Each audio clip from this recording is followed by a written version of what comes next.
This is Patrick Russell. I'm interviewing Gerald Haviland for the first time. This interview is taking place on February 27th in Caryville, Florida. Caryville.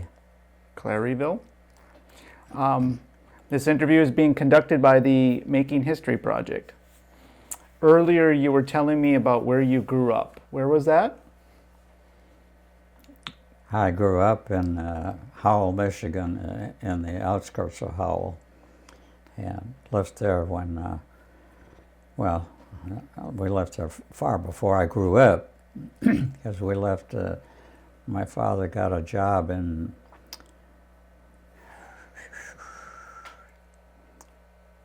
I can't think of the town, it was south of Birmingham, Alabama, yeah, south of Birmingham, Michigan. Bloomfield Hills was the community, and that was our first move after I was born. And we left there after I was 5. I remember from that date, from 5 on, pretty well. When were you born? When were you born? October 2nd, 1916. And as we left Bloomfield Hills, we stayed in Bloomfield Hills, but left the estate we were on, and he worked for another farm and progressed until he reached the farm where we were for the bulk of my life, and he was operating an orchard of 200 acres of apples until the Depression came. And overnight, this wealthy people we were working for decided they couldn't continue that in their lifestyle too. So the foreman was retired, and he went back home in New York. And my dad was given the option of staying on doing just what he's doing at 50%. And so this was sometime in the late 30s. But the Depression had come in 29, I believe, and he was doing quite well until the bank holidays. That put him out of business. So we, at that point, went back to Howell and worked a farm there for a while, and I got a job in Pontiac, and with the Pontiac Motor Division, Fisher Body, and I worked there 36 and most of 37, and I probably don't need to tell you that Roosevelt decided to end the debt we had, get us on place, so he taxed everybody and went right back in the recession. And I was out of work for 2 years, and during which time I worked on farms and painted houses and did whatever came my way, and got going pretty good in the paint business. Was almost to the point of becoming a professional painter, but from a very weak point. But I got called back to work, and it was hit and miss, 38, 39, it was in 39 probably. And I was out of work a lot, but I worked enough to keep going. Couldn't get married because the war was threatening. And of course our president said that, as you know, that we would never see foot on the ground. And my cousin, who was in the Guard, was activated, and he was a pilot flying back and forth from England, flying supplies. And so I canceled our getting married because it was not going to happen that we stay out of this thing.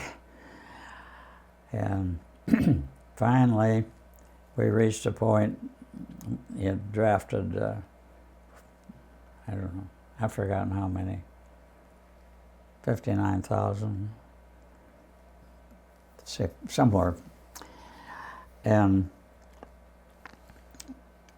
he said at this point that if you were married or 25, you wouldn't be drafted.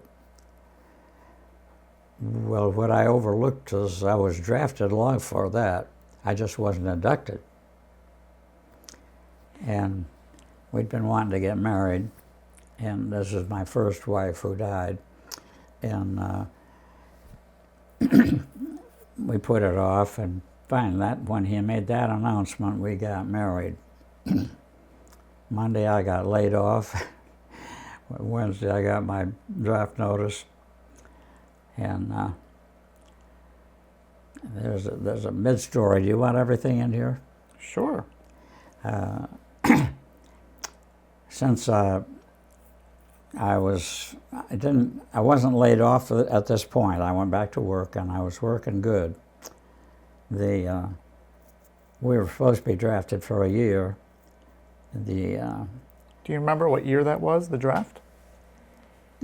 Do you remember the year for the draft? Yeah, pretty well. 41. I was forgot what they were called in the union, but I was the guy that took care of the problems between the pen.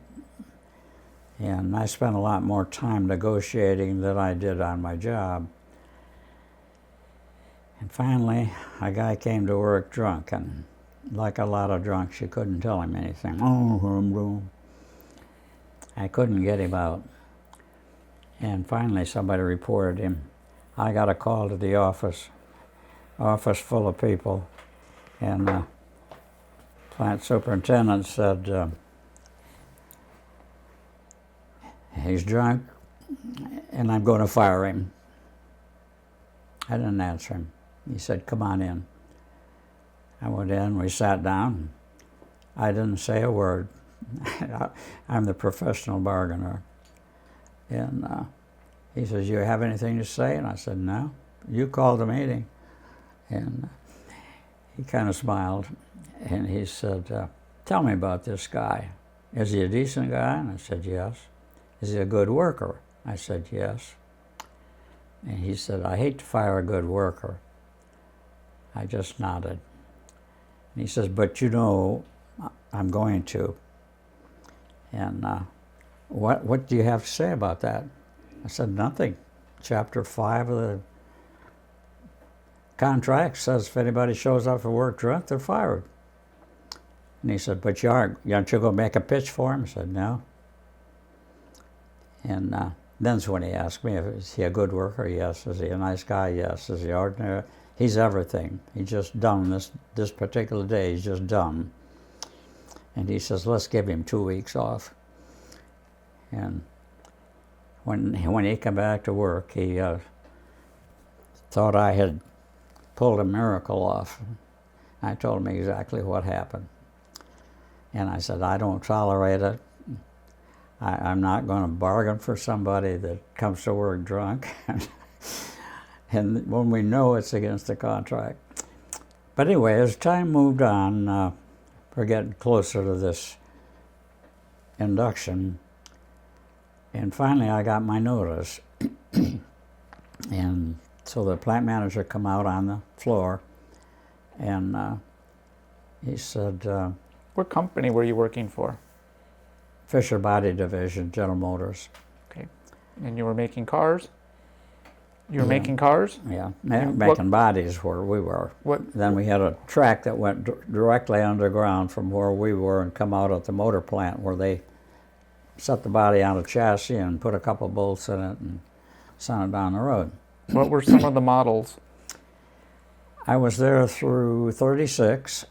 In 36, I was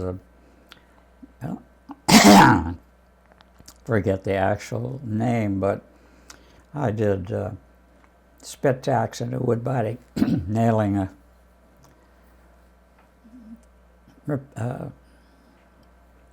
Well, I can't think of it. Here's my noun problem. It's okay. The trim has to be fastened. I don't know what they call that, but upholstering. Okay. That's a pretty good name.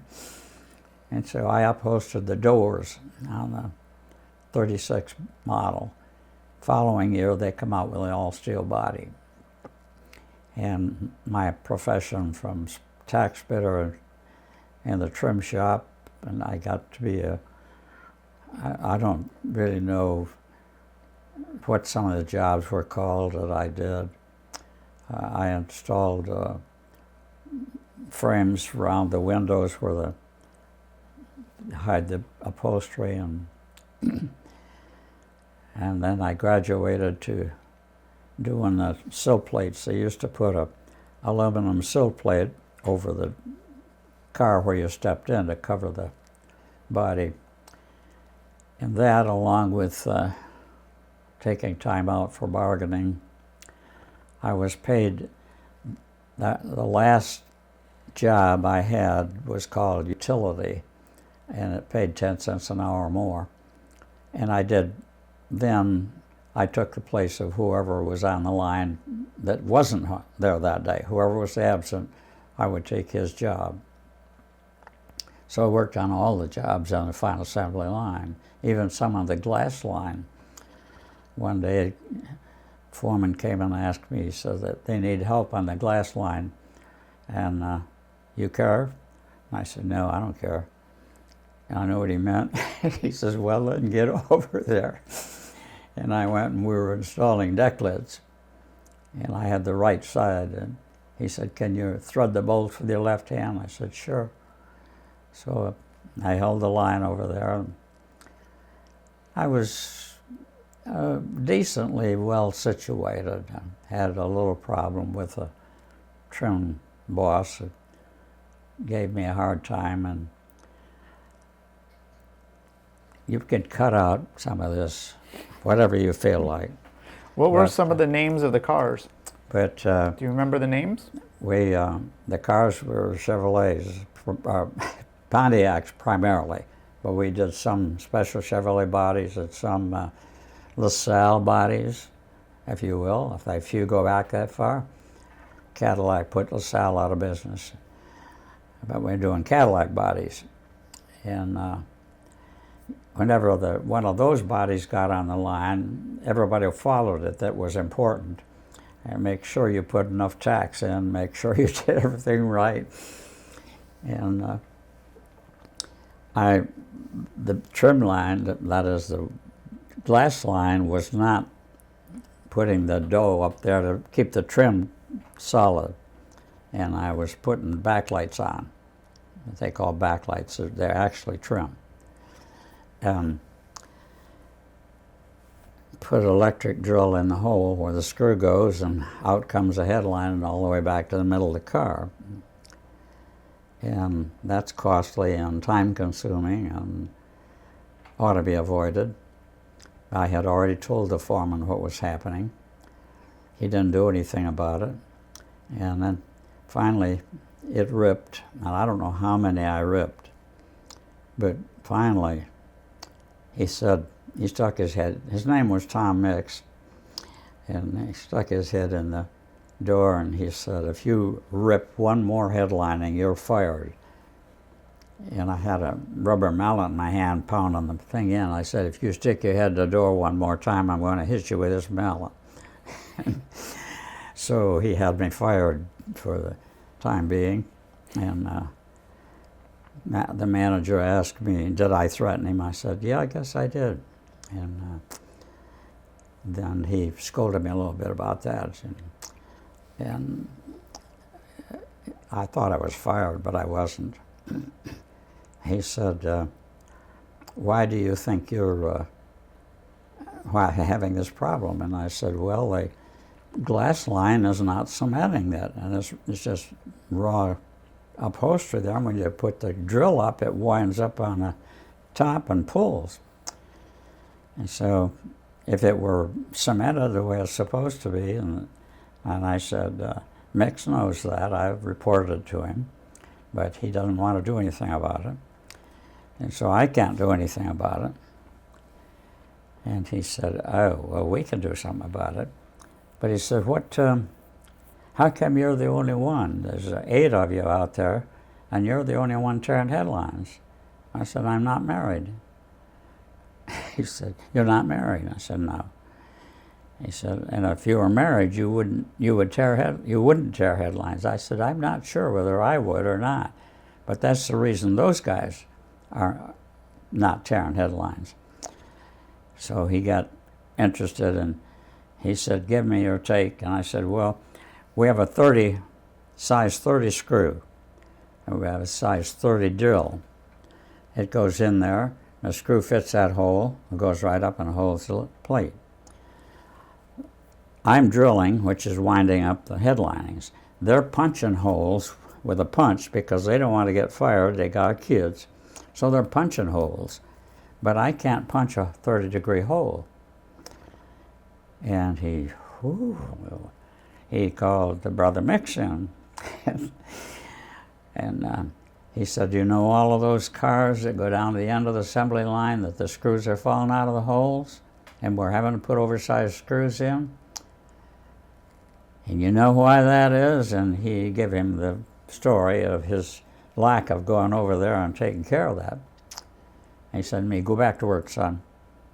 And so I went back to work, and that's the last time that I had any problem with him, and I became the bargaining man for the union, and not really a union man, but it gave me a lot of experience, and a whole lot better than just staying on a job for 8 straight hours. Then the plant manager came out and said, I understand you got your draft notice. And I said, yes. He said, would you like to go on days? I said, sure, I would like to go on days, but how can I? All the seniority men got the day job fixed up. He said, we don't have a utility man on days. I'm still carrying the old number. So he said, I can arrange that. And I said, that would be wonderful. And so he did arrange it, and I was on days for the rest of the time that I had. And then the last day, he come out on the line when I was going and said, if you want it, there's a job for you in management when you come back. Of course, he was thinking 1 year, and I was thinking when I come back. And when I did come back, he wasn't even there anymore. Had nobody know where he was. But I got treated rather shabbily. As you probably know, the law said that you were be given a job where you worked before and paid the same wage. And so I went back to report, and I got a kind of a gruff guy who was a little bit more impressed than his job called for. And he said, okay, they were on strike right now, and he said, when you come back from the strike, you'll be in the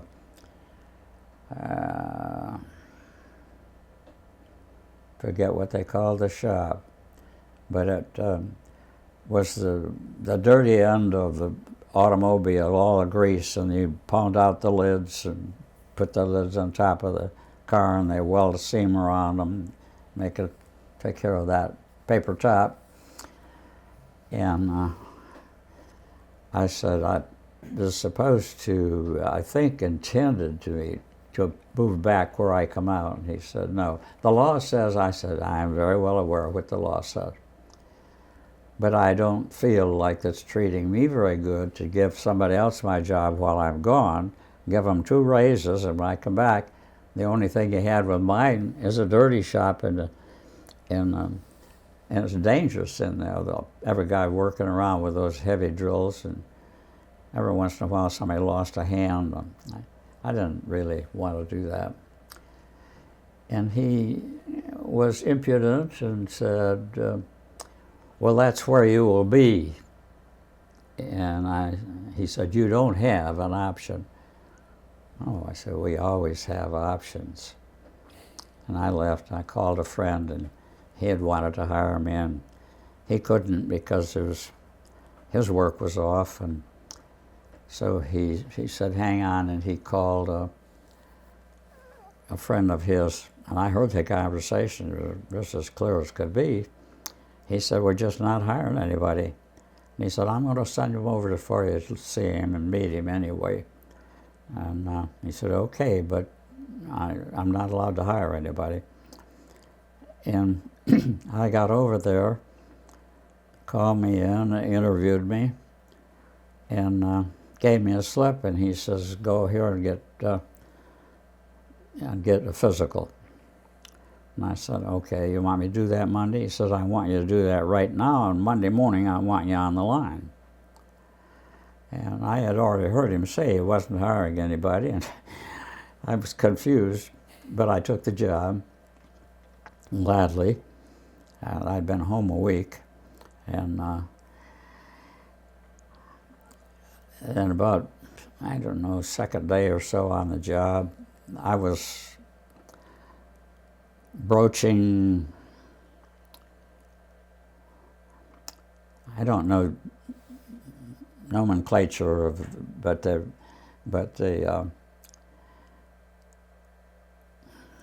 in an automotive engine, you got a rod going up, and you have a top here that goes into a piston, and I was broaching out those places where the piston went in. And the foreman had to go somewhere. He said, just keep going working, I'll be back. And he didn't come back, and he didn't come back, and I finished all the stuff I had, and I had nothing to do, and I asked one of the old-timers, and nobody ever did anything except what they were supposed to do. And I said, what's the next step on this broaching? He said, well, there's he called it a skid, I think, and it was like a tumbler of these things that had to be broached.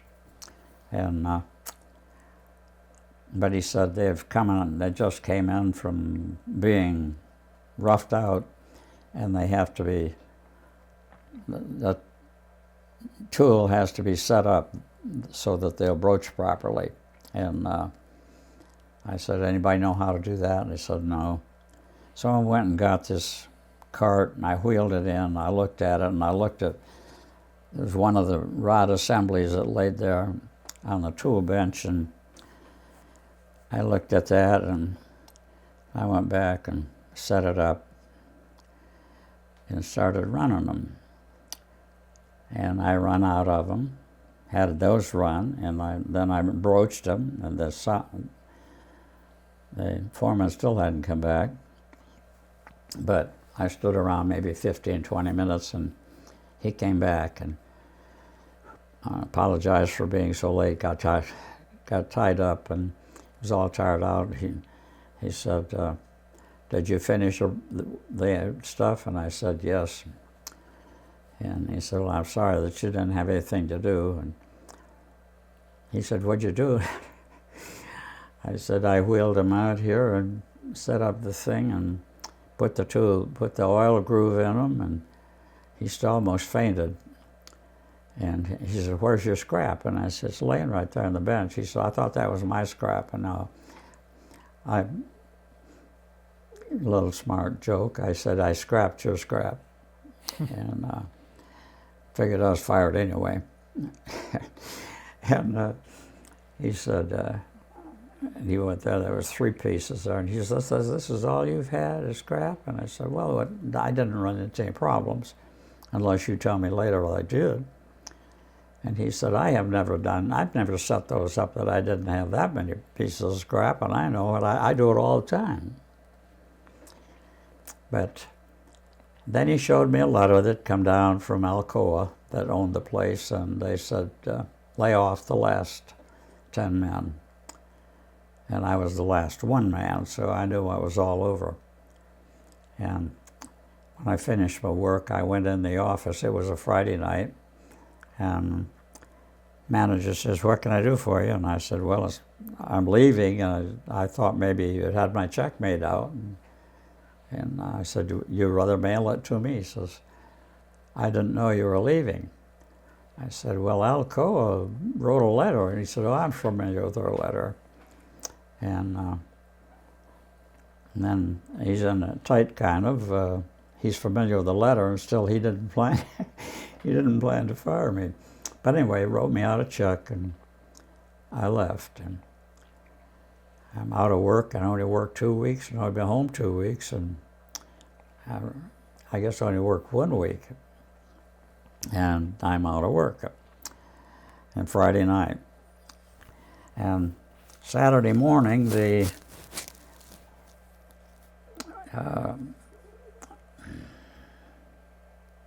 federal guy, he's a member of the Army. He looks after soldiers in the local area.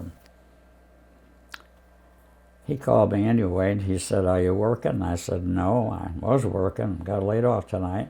He said, "Do you want to work in an office?" I said, "Sure, I'll work anywhere."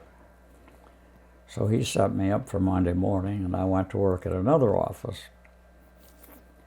Rather unusual interview. The vice president asked me a couple of questions, and he said, "Come in Monday morning with your overalls on and go downstairs and spend the day down there." Now, no job. I come in my work clothes, went downstairs, and I walked around all day. And I come up, and he said, "You learn anything?" I said, "Nothing that probably worthwhile talking about." He said, "Well, try it again. Come back next week." And I went in one whole week of walking around the shop, and I don't know what I'm doing. What am I supposed to be doing? He just gives me the job of walking around, seeing what needs doing, I guess.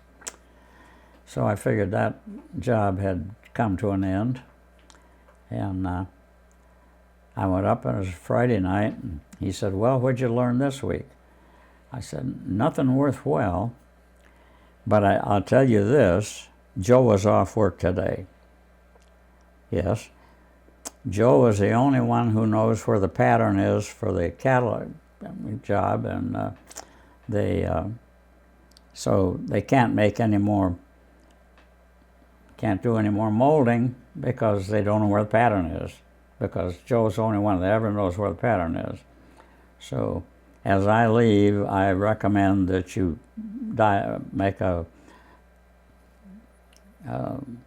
sheet to go by, whether it's a job for Cadillac or whether it's a job for somebody else. You know that particular molding belongs to that company, and put your patterns, catalog your patterns, in other words. He looked at me and he said, "Come in Monday morning with a tie on." And so I went in Monday morning with a tie on. He gave me a job. I didn't have a name for it, but I was keeping over here a file in order of what we were running, and if I had any problems, I could go back and look at them. And I wound up being, they pulled a phone from anybody, like somebody phoned in and wanted to talk to the manager, I got the call. They wanted to talk to the foreman, I got the call. And then I knew, and I forwarded the information and set them up. I mean, that interestingly, in my invitation for the job orientation, they asked me what I had done in the Army, and I told them that I was in charge of, I was at communications platoon. What does that mean? Well, I'm in charge of radio and telephone and so forth. And he said, "Okay." And so the following week they come in with a switchboard, and he said, "You're in charge of this switchboard because you did that in the Army." Well, I didn't say anything to worry about. put a girl on, and she was sharper than I was, and she knew the switchboard within 2 or 3 days, and that went on smooth. But that's when all calls went through the switchboard to me. There were no more direct calls. And I worked there 5 years and got an offer for a job that would paid $100 a week more. Excuse me, $100 a month more. And so I had talked to the boss's son, and he told me, he always said, and he was a great guy, that you're making the same money they pay at General Motors. And I don't know if the guy over there has a job, he carries paper or what he does, but I have a little responsibility. And anyway, we talked, and finally I gave him my idea that I'm leaving. Well, I guess it was over a weekend, and he was sick on Monday. He didn't come in, and his dad, who owned the company, explained to me that Jack's not coming in. He's sick, and I'm overlooking the stuff on his desk, and I see your resignation there, and I don't want to talk about that. I don't want you to leave. What's your reason? I said, well, first of all, I love Jack. He's a great guy. He buys my lunch every once in a while. He bought me a car and let me pay for it out a month, $50 a month. I think he's a terrific guy. But when it comes to salary, I'm trying to get my family off, and I've been offered a job for $500, and I had no choice. And he said, Jerry, don't you make $500 now? And I said, no. Jack says I'm in the line with General Motors. Whatever they're paying, he's paying. He says, Jack is sick. And he said, you've got $500 right now if you want it. And I'll insert here, I rue the day I didn't take it. But I said, I've already committed to take the other job, and I don't know, I'm sorry that this thing has got to this point. And he said, so am I. And anyway, I left. And the $500 depended on my commissions, and it was in insurance. And I couldn't sell enough insurance to make $500 commission. So I got out of that business in about 2 years and floundered for another 2 years, and finally got a job that paid a little more than I was making back then. And still had good relationships. I had to get a petition signed when I joined the Scottish Rite, and it had to be a businessman. And so I asked Mr. Mueller if he would sign it, and he said, of course I will. And he said, are you doing all right? And I said, I'm getting along. I said, this is probably early for me to do this, but my closest friend is joining, and he wants me to join. And he even offered to pay my way if I'd join when he did. He being a Mason, I don't know what you know about Masons, but he straightened up in his chair. He said, Jerry, he can't do that. I said, I know. That's why I'm here, that you can do that. And he sat back down and he signed the petition. And then as we talked a little bit and I got to the door, he almost called me back and he said, are you doing all right? Are you getting along all right? I said, I am managing. And one time after that, I sat in a restaurant and I had an appointment and I couldn't get my check, and I'm getting more and more agitated, and finally I got the girl's eye, and she come over and said, what? And I said, I need my check. And she said, oh, Mr. Mueller paid your check. I thought you knew. No, I didn't.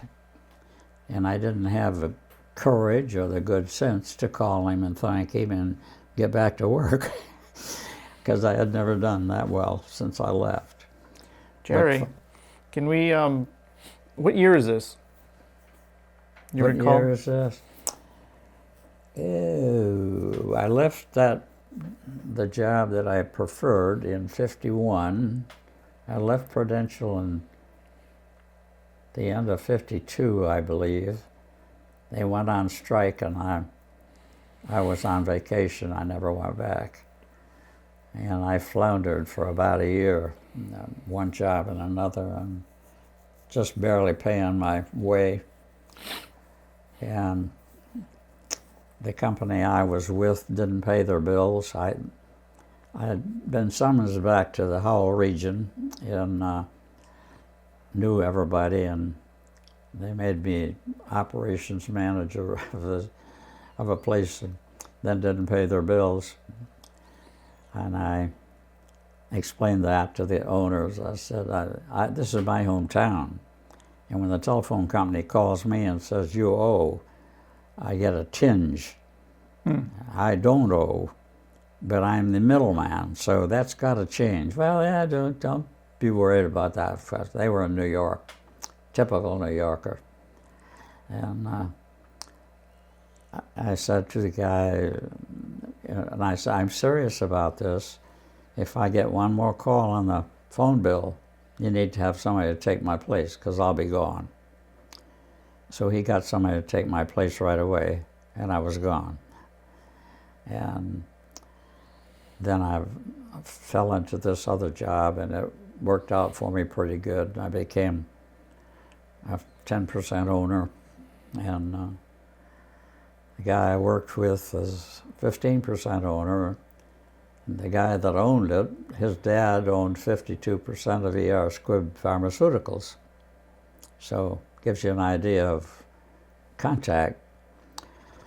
But he wanted something to do, and he says, my dad would give me a job, but I don't want to work for my dad.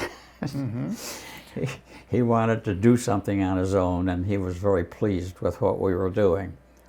And in fact, I bought a house in the meantime. I managed, bought a place and had a house built. And when he learned about that, he raised my wages. So I finally got to go.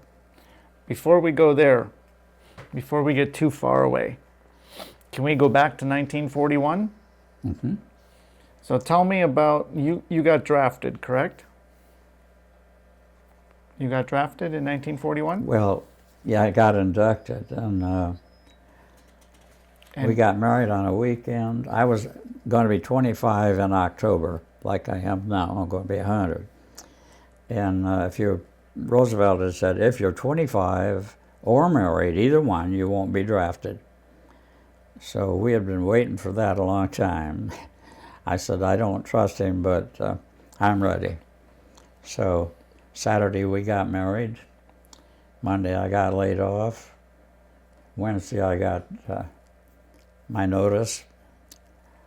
And Fisher Body had a policy of, if you were, they just didn't put it in apparently, but if you were inducted into the Army, they gave you a $200 bonus.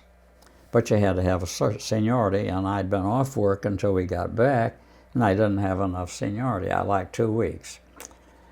So I went to draft board and I asked for 2-week extension, and the guy got, like a banker trying to give you a loan, you are drafted and you are going. And you remember what month that was? Finally I said, I don't want to be ugly about this, but I just want 2 weeks. That's all I need. Put it off 2 weeks. He said, no. I said, you're the guy that's doing it. I'm not going until get that bonus. So I put in a resistance, I forget what they called it, and took about a month before they saw me. And then when they saw me, were boisterous and threatened my wife and acted horrible. So I reapplied for the second time. And this time I got a board of 5 psychiatrists and find out why this guy's frame of mind he's got. So they asked me why, and I told them that I've got my 2 weeks. He said, "Are you ready to go?" And I said, "Yes." He said, "What's been all the problem?" I said, "I asked for 2 weeks because it was a $200 bonus if I could get my seniority in before I went." And I said, instead of giving me the 2 weeks, the last panel scolded me and threatened my wife and a whole lot of things. And that angered me, so I reapplied just to get even. And one guy looked at the other guy, and they looked at the other guy, and they looked back and forth. One guy says, "You see why we're in all this trouble?" He said, "Go ahead, son, go home. You willing to go?" I said, "I'm willing to go. I got my $200, and I feel like it's my responsibility." And yes, I'm ready. Well, then it was some time. I wasn't inducted until the 21st of November. 1941. 1941. And I was inducted into Battle Creek and then on to South Carolina, Camp Croft. And I guess I just about got oriented there when Pearl Harbor hit. And my wife was coming down. Her birthday was 6th of December. And I believe that was the same day that the Pearl Harbor hit. And so I didn't get to see her until after we were restricted, not under restriction again. Everybody was locked in. They were afraid of guys running. You already were in basic training when Pearl Harbor? No. I was in European theater. Oh, okay. And anyway, I didn't even get to see her when she came because we were locked down. And that got over with, and I finished my basic training. I was taken to, I was offered the operation of radio or motor work. They didn't call it motor work, they'd call it something else.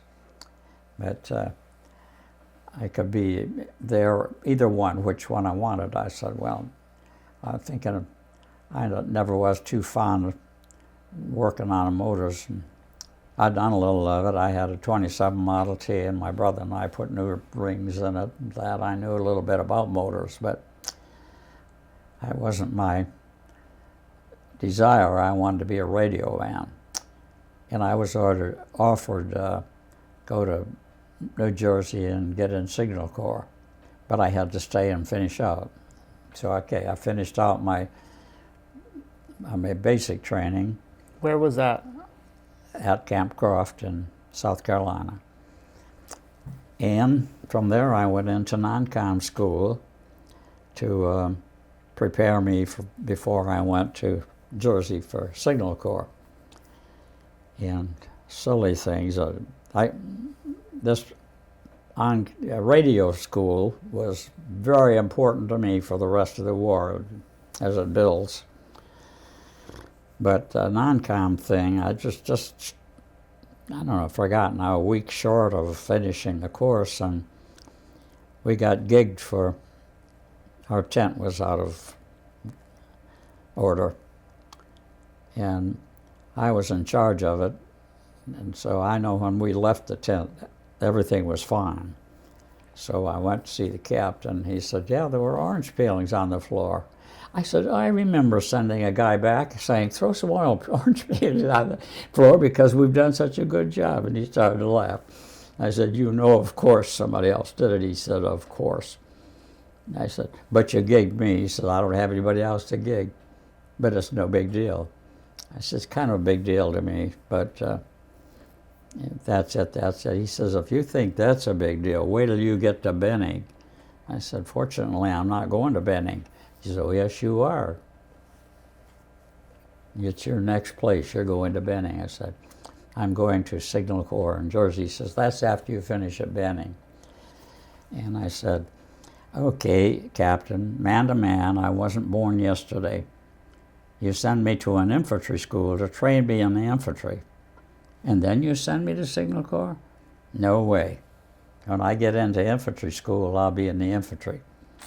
And he said, "Well, it's not supposed to work that way." And I said, "Yeah, but you know how it works when it's supposed to work."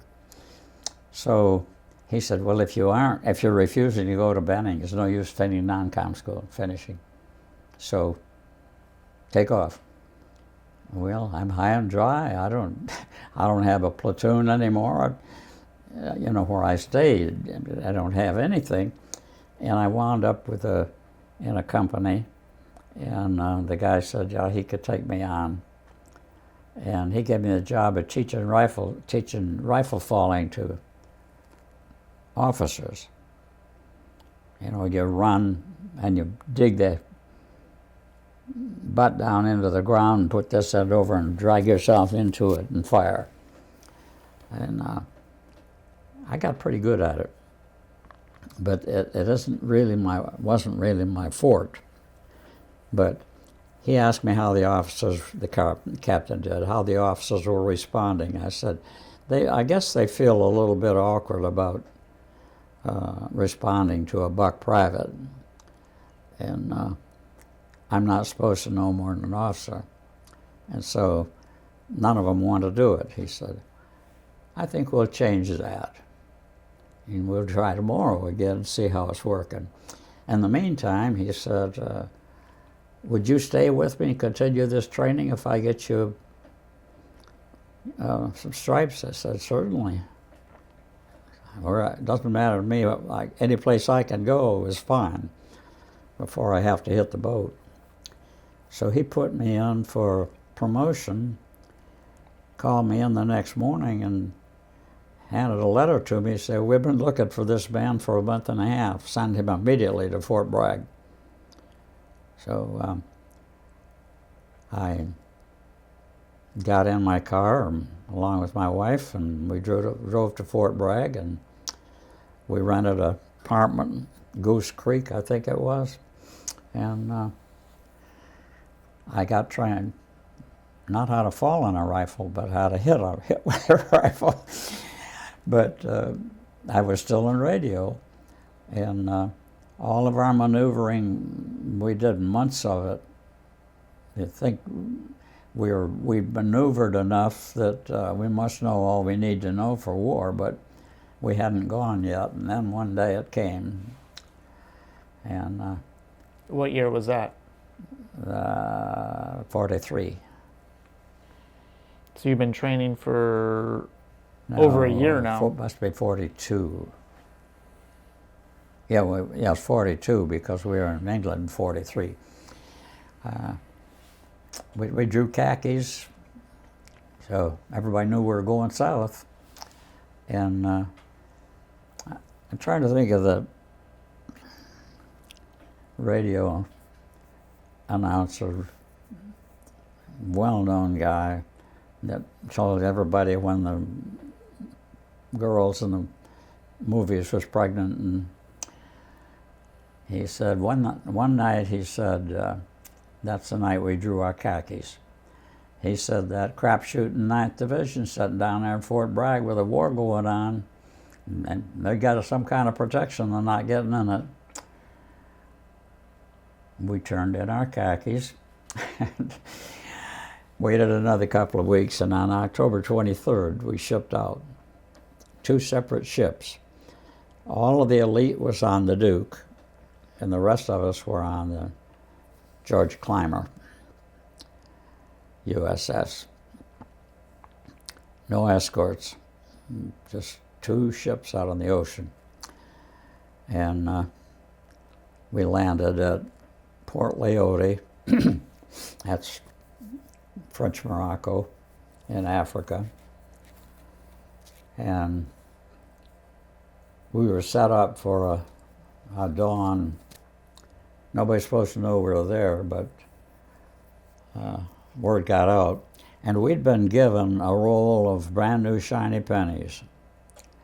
And the code was, the guy saw us, said this word, I can't remember the word, just ordinary word, and we hand him the shiny pennies, and it's all over. But French Moroccans under German control were a little bit hesitant, I guess, to not show some resistance. So they sent a plane out, a little biplane out of the fort, come out over the ship, and by this time we'd had a destroyer escort us in. And a minute that plane come in the air, this little boat, took him out. And he tried his best to hit the ship. We could see his face. He's coming down right by us, but he couldn't get it cranked down tight enough to hit the ship, and he went in the water on the other side. And now we were supposed to land. In fact, I think we had landed at that time, because I had loaded my radio equipment on the landing craft, and the major looked down. He says, "What are you doing, Haviland?" I said, "I'm getting ready to go." He said, "You are not. You're going when I go." I said, "Well, let's get in the boat, Major. We'll land under darkness. There's no time to wait till the daylight to go." And he said, "I'll tell you when." And so I climbed back on the boat. What was the name of your major? Do you recall? But the major, no, I can't remember his name, bless his heart.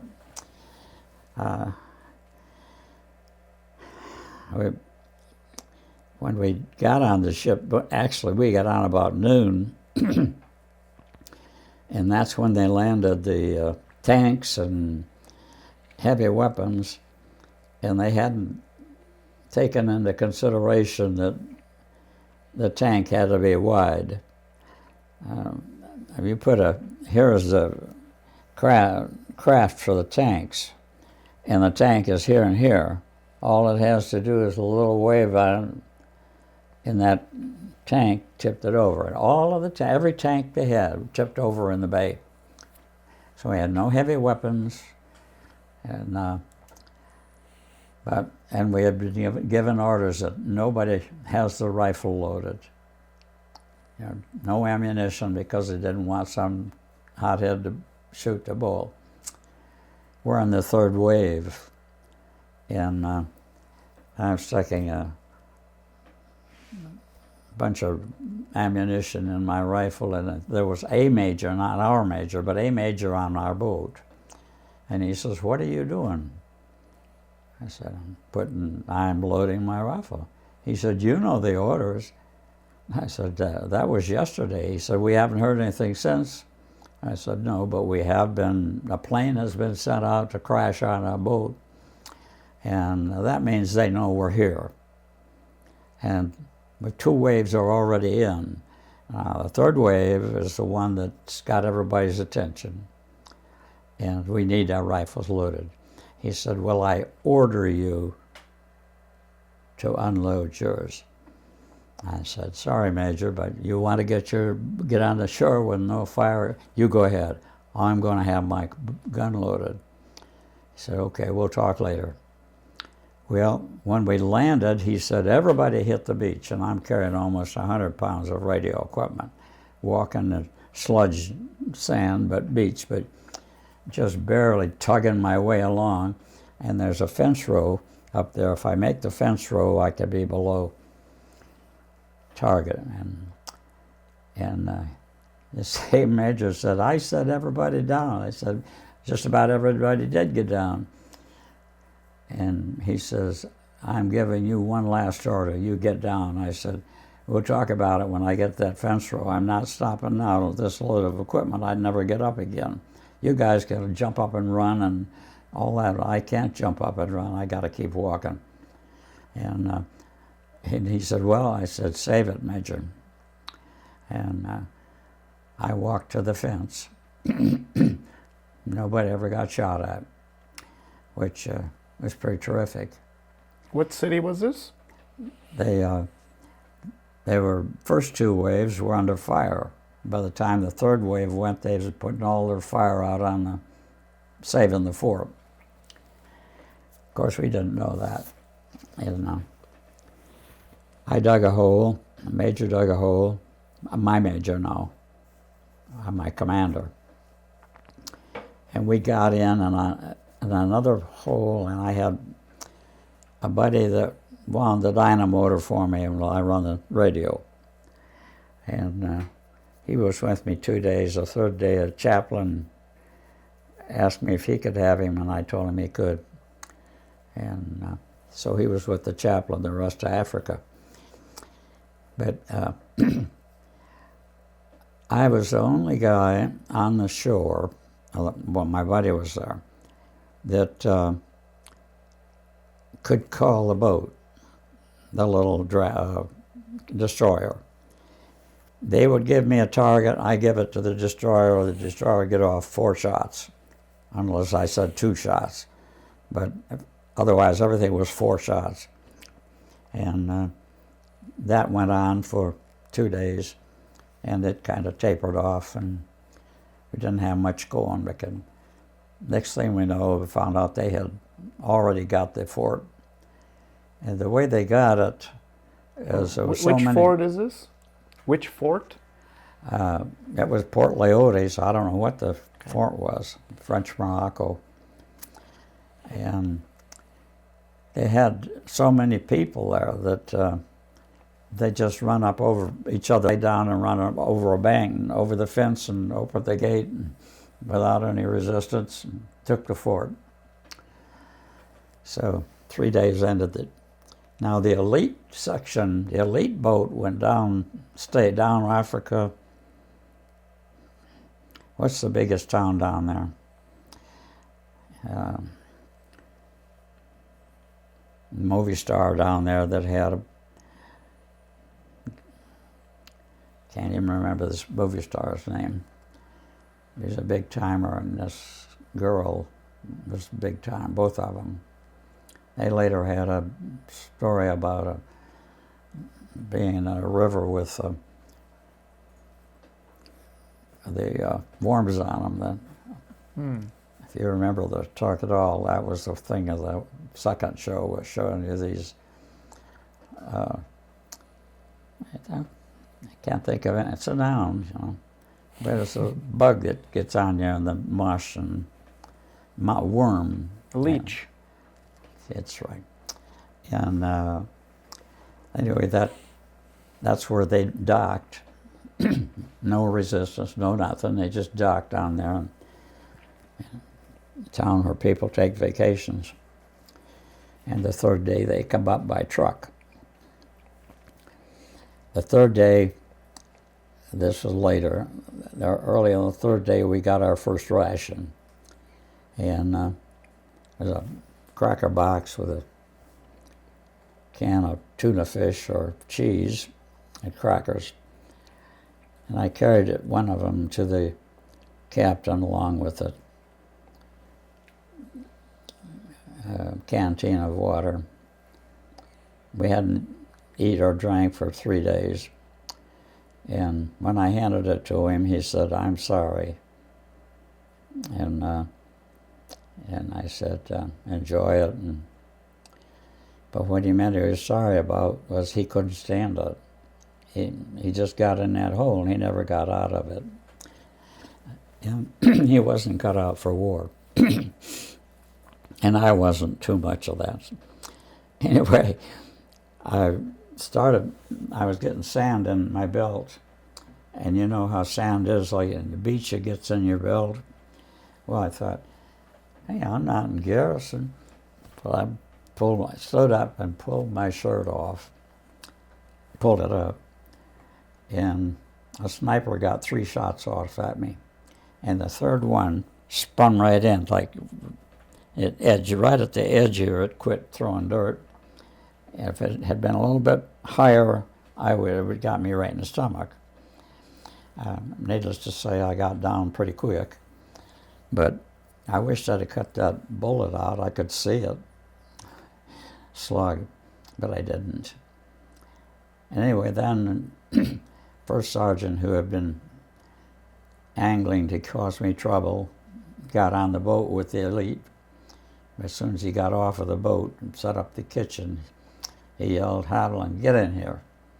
So I went in, started serving, and the colonel, major, went by and he says, "What are you doing in there?" I said, "Just helping out, sir." And he said, "You're not just helping out. These people haven't done anything for 3 days while you've been running a radio." And at the same time, he said, the first sergeant says, "I put him in here." And that put me back in a worse place, because this major took that first sergeant to task. He told him, all the while you've been down there sleeping on beds and enjoying good food, he's been up here running a radio in a war. And I will not have him working. He'd say. He took me out, and he was reclassified. We never heard, but of course, he could just admit that he wasn't it for war. He could be in a desk somewhere. Now, too bad he was a nice guy. But the first sergeant, this goes back to Fort Bragg now, he put me on guard duty for 3 hours after work, after evening meal. And he knew that I went to town every night. And one guy that had been a total loner, I'd befriended him, found out he had a wife in town, so he rode with me every night. And I tell you that because he became a warrant officer before we shipped out. 30 days he went through all of the non-coms, and he was a warrant officer. But the first sergeant, anyway, had put me on duty, and then he came and said, "I'll just ride back to town with your wife when she comes, and because it'll be too late for you to go." I said, "Yeah, but she won't go back." And, "Well, sure she'll go back." And I said, "No, she'll spend it waiting for me. She drove out to see me, and she'll wait to see me." And he'd had a pretty bad reputation, and I knew why he wanted me to be on guard while he rode down with my wife. He told her how he could make me or break me, and blah, blah, blah. Well, the fact is, she came out and stayed as I said she would, and he went to town without her, and from that day on, my name was Mud. It was mud before, but it was real mud now. And we're coming up to the battle time. And he was looking always to get me. Then when we realized we're going to ship out, he took off and tried to join the MPs, but he couldn't pass the test. So for the next time I saw him was when we were in North Africa, and he was still gunning for me. And that went on until we settled it late in the war. But the other guy that made the warrant officer, he rode to town with me every night. And his wife was there, Goose Creek. And the day he made warrant officer, he just walked back and forth and out to the board where the work was going and back to the office. And I'm getting itchy, and so the last time he got within yelling distance, I said, "How long is it going to be?" He says, "How long is what going to be?"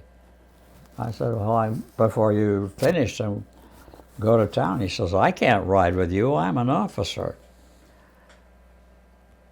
And I thought it was necessary to tell him that he missed part of the training, and the word gentleman was in the officer, a gentleman.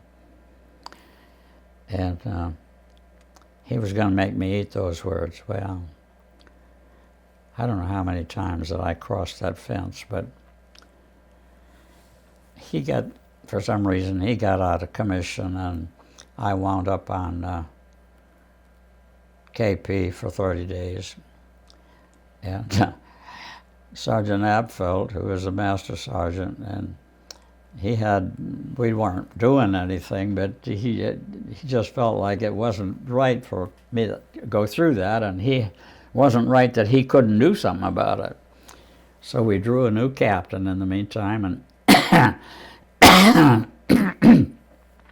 Sergeant Apfeld talked to him and said that I had done nothing to be there for 30 days, and that he needed me, and he said, well, I'm sure the first sergeant is doing his job, which you would expect.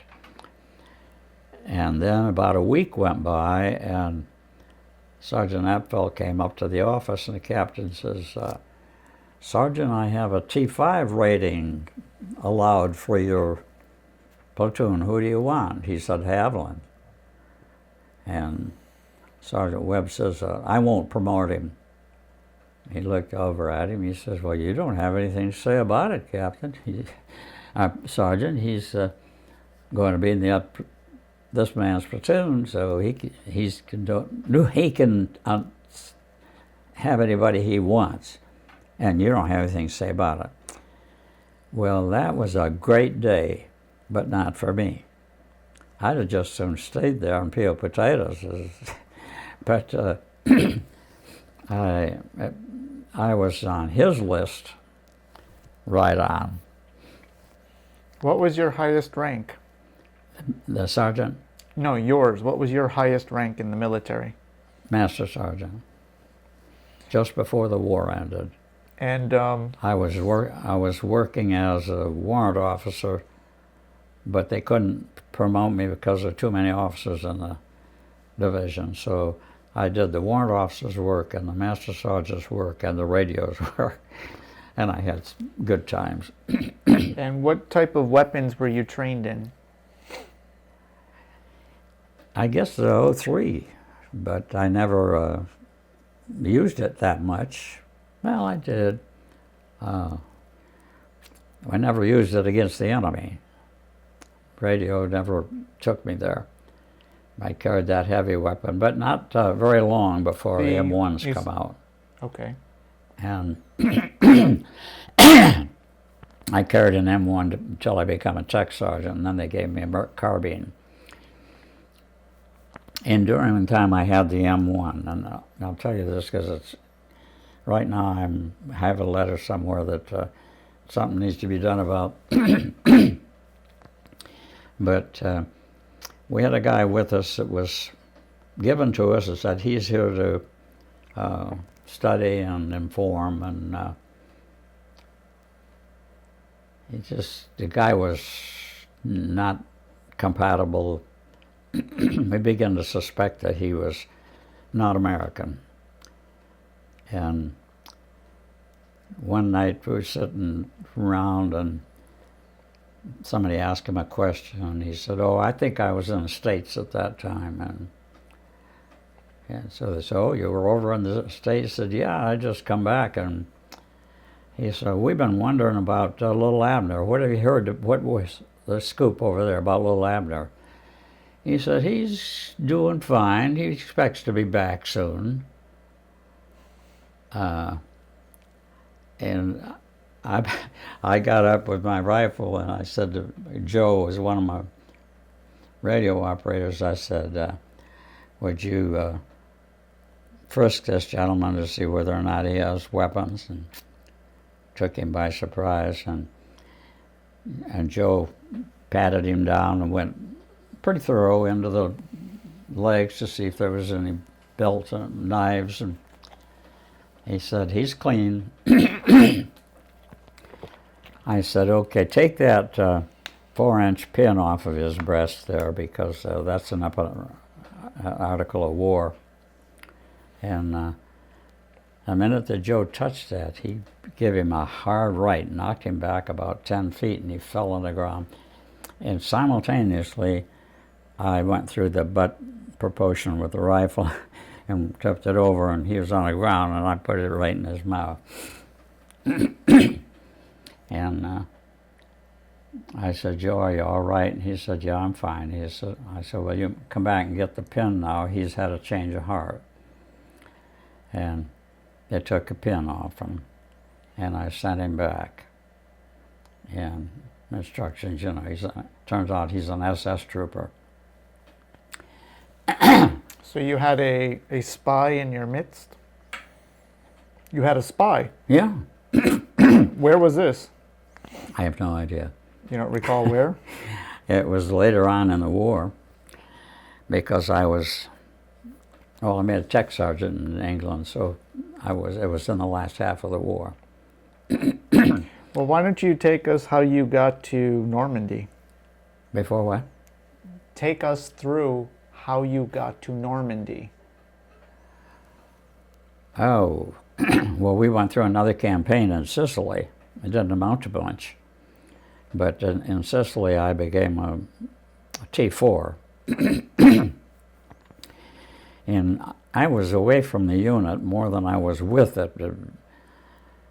In the Tunisian campaign, I was on my second detached service at that point, and I'm backing up now.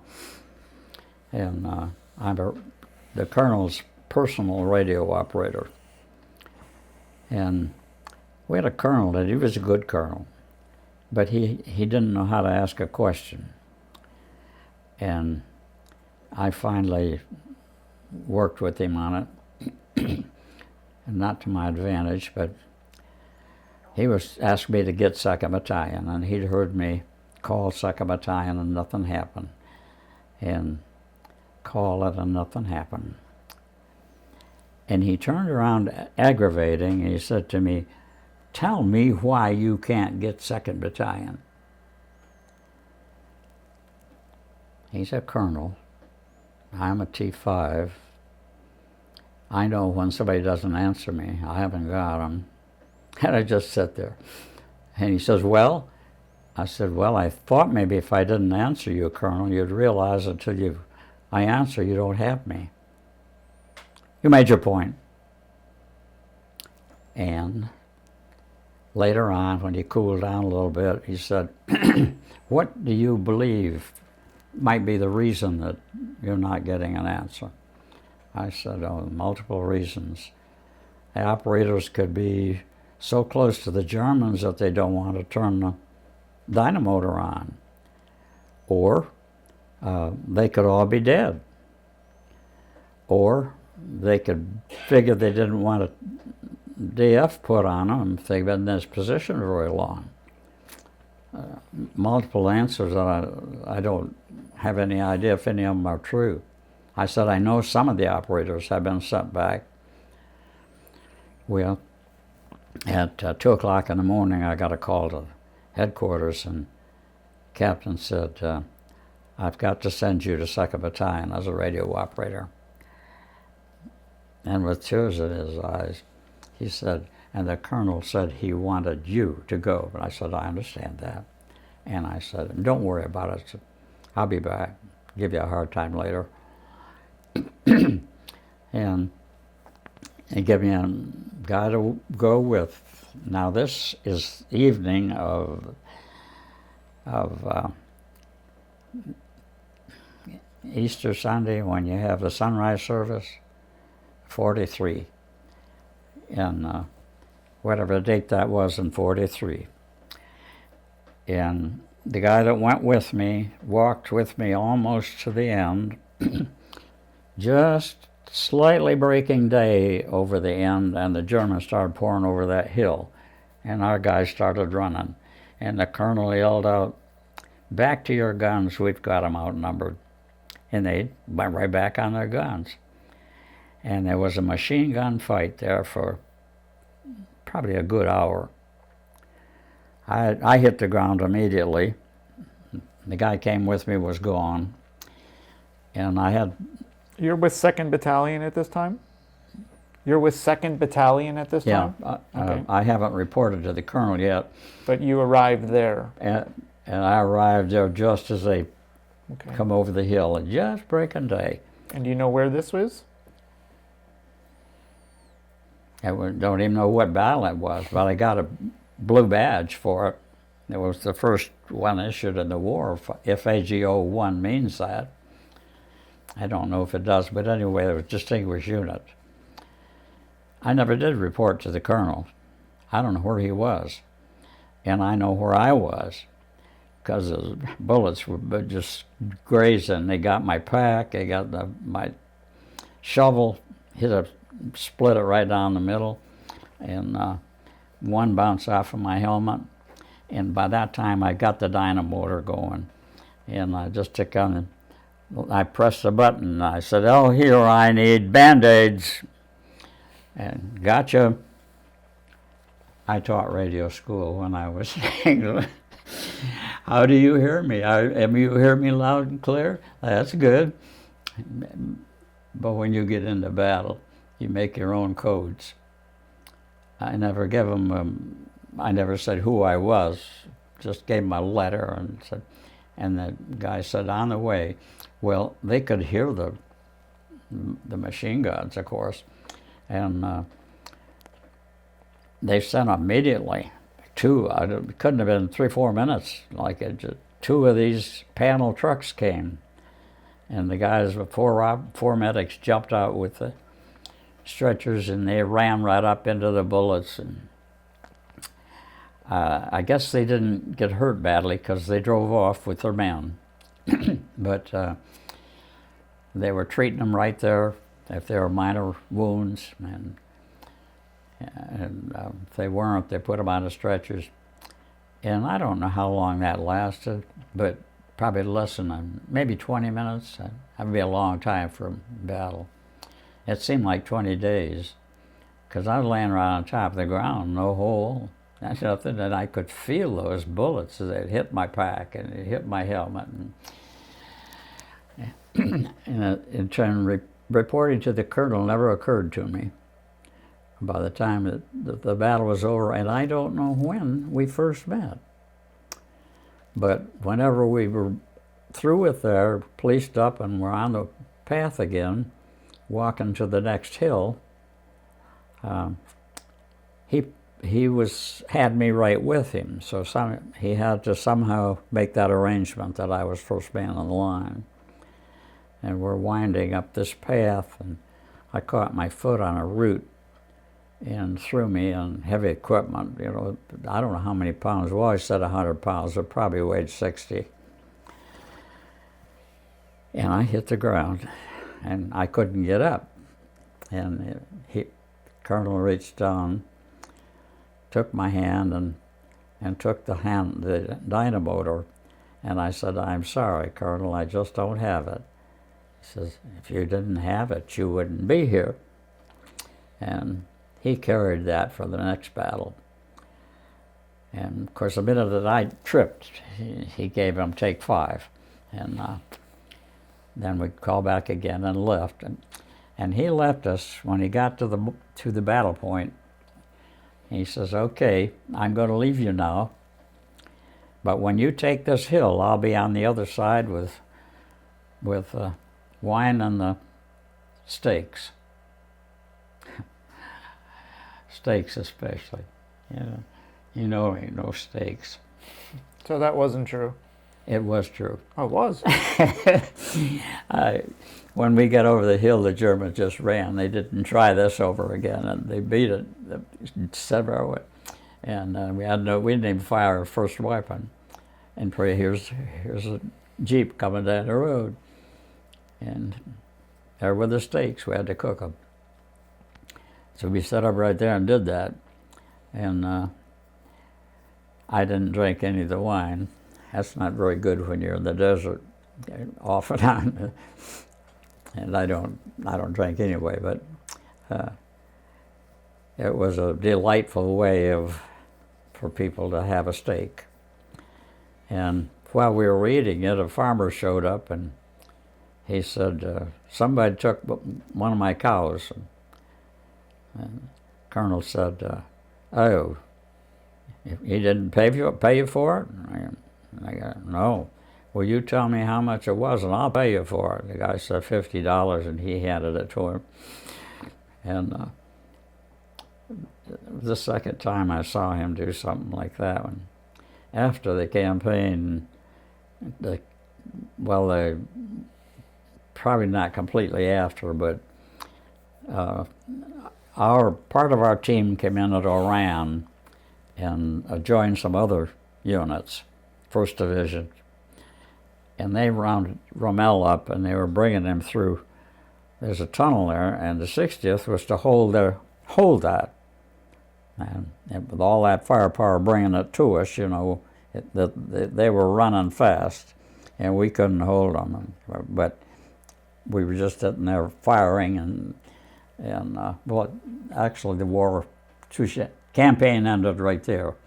But this colonel, who was kind of a dud, I had a story on him too, but I didn't tell you that. He said to the lieutenant colonel, he said, have your men shave and clean up. They got looking pretty bad during a battle. And Mike looked at him, he says, how would you know? You never got your face out of the ground. He said, that remark would cost you $50. He said, it was worth it. That was the colonel, it was lieutenant colonel that was handling the 2nd Battalion. And he was a great guy. In England, well, they had Hap Arnold and all the other high-rating officers. They checked us out to see whether we were, you know, worthy. And we had to be in full dress and do just everything. Well, then they come around going down the line with each man, to make sure he got his buttons buttoned and all that stuff. And when he got to me, he says, where's your division unit badge? I said, I was never issued one, sir. Don't tell me you were never issued one. He turned to my captain, he said, get him a badge. Yes, sir. And they waited and they pinned that badge on me, distinguished unit. And of course, my outfit didn't know anything about a distinguished unit. And the last time I saw him, I was going up a hill. He was coming down in a Jeep, and he had a scarf over his arm. And from here to here was no meat, just bone. And he's just looking over, and the Jeep went right by me, and he says, give him hell, Sergeant. And I do my best. And that's the last time I ever heard from him. I heard of him. He was in Montana somewhere. He lived, but what they did about that shoulder, I don't know. But he offered me a sergeant's job if I would stay with him.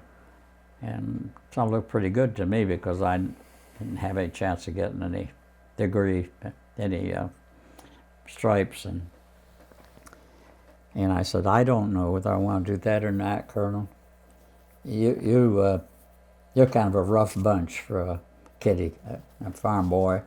And he said, well, he said, when this is over, they'll be spit and polished. They'll check your shoes, see that they're shined, and so, of course, so you knew that. And he said, if you're in 2nd Battalion, I don't do that. And I said, yeah, but when we're out of that spit and polish, you're back in uniform again. And he said, where are you now? I said, that's a good point. I did a lot of detached service. And so I said, okay, for a sergeant's stripes, I'll stay. He put me in, and the letter come back. He's too valuable a man to put up there. We've got to keep him behind. You know, you're too valuable to get a stripe, but you're not too valuable. I laughed about that more times. But I was on detached service so many times. I was on detached service once with Montgomery for a day and never saw him. Saw the one guy, a sergeant that I was assigned to, and we sat on the side of the hill, and about every 20, 30 minutes somebody shot at us, and we'd pick up the gun, shoot back, and sat down, and he says to me, "Would you like a spaghetti?" And said, "I'd like anything different than what we're doing."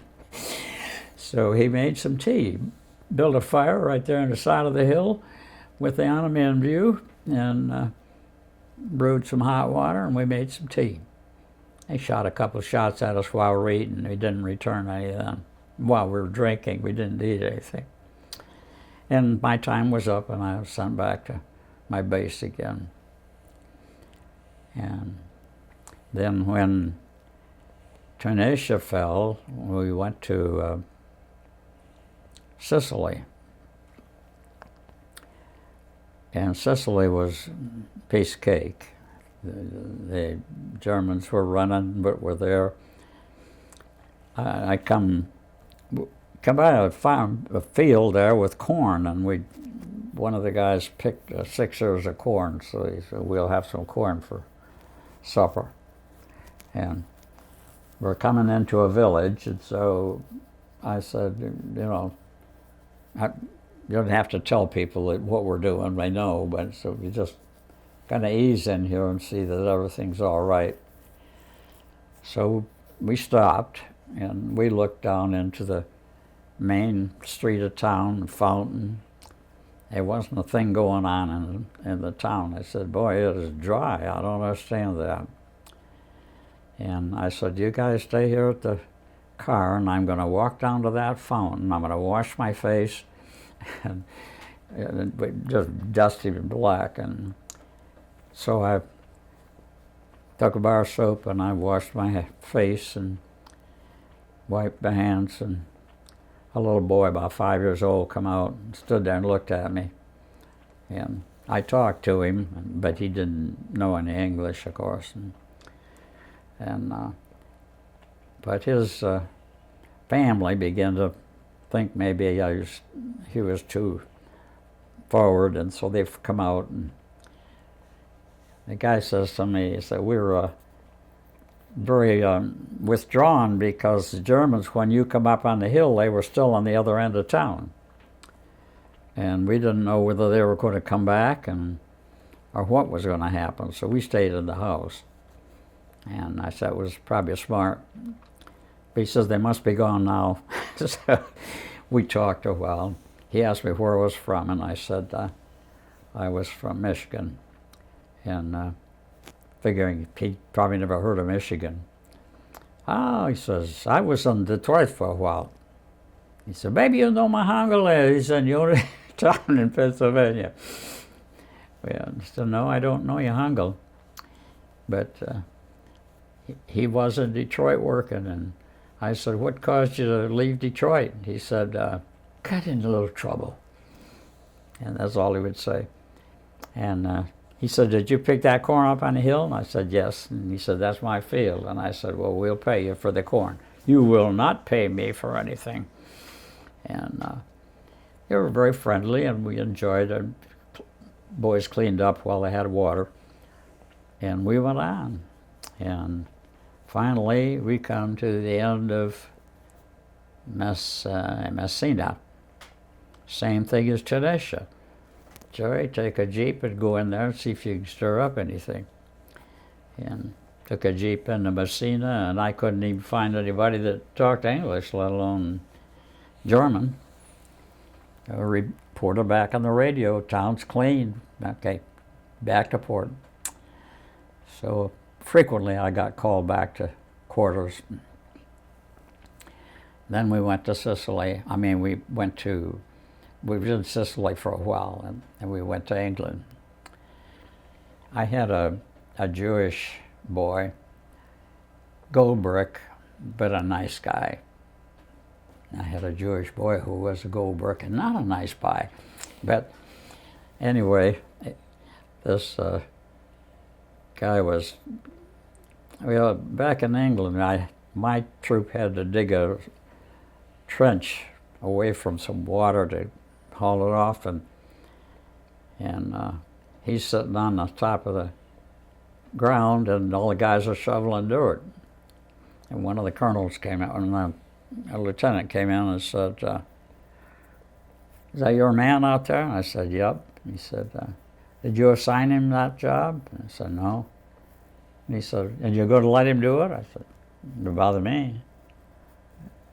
And he said, well, that's not the way things are run. He said, you assigned him to dig a ditch, he should be digging a ditch. I said, I don't care who digs a ditch. If they don't, those guys don't care, I don't care. If they called me and said, hey, this guy's not working, then I'd be out there saying, maybe get in the ditch. But otherwise, if they're happy to have him direct the operation, it doesn't bother me. And it doesn't, his name was Schaefer.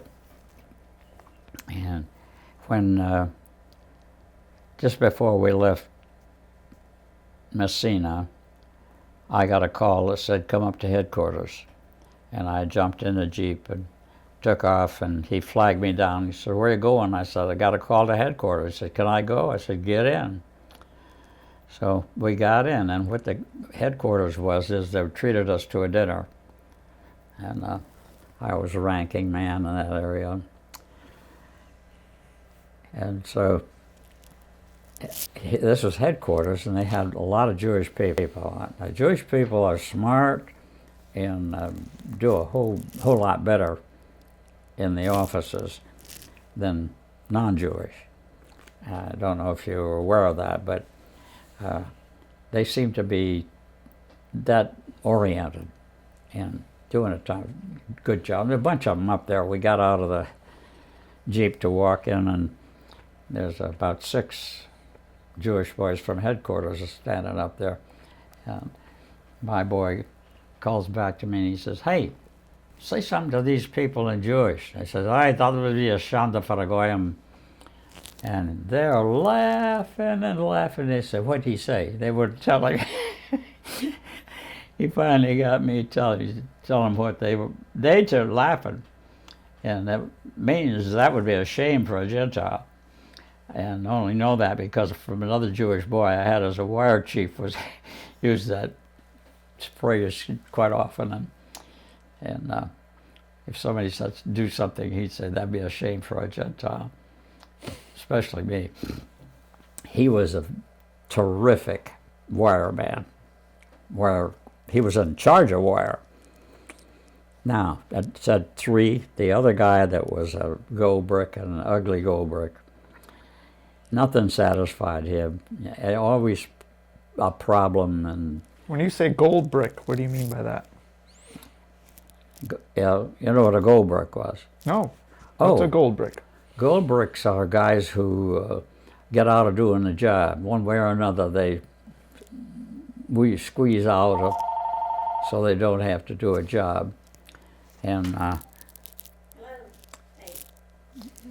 but he would do things that would get me in trouble. And I'm telling him, you just gotta shape up. And so this one day, he had pulled a boo-boo, and he thought it was cute. And I said, I don't want you to complain. I want you to be happy. But the next time the charge of quarters sticks his head in that door and says, Sergeant Haviland, I want a man. Get up, get your stuff, and go. Don't wait for me to tell you. Just do it. And first thing that happened, Sergeant Haviland, I need a man. Nothing's happening. And so the runner says, did you understand me, that I need a man? I said, yeah, he's getting ready. He's a little slow, but he's getting ready. He got up and heavy his stuff. And he was so angry and go back and forth. And Schaefer was up here on a bunk. And he gets up, he stops right in front of him. He says, how come everything is me and Schaefer? And Schaefer come over the head with his belt, hit him with the belt. He says, speak for yourself, baby, I'm doing all right. Well, he's still beefing and just ugly.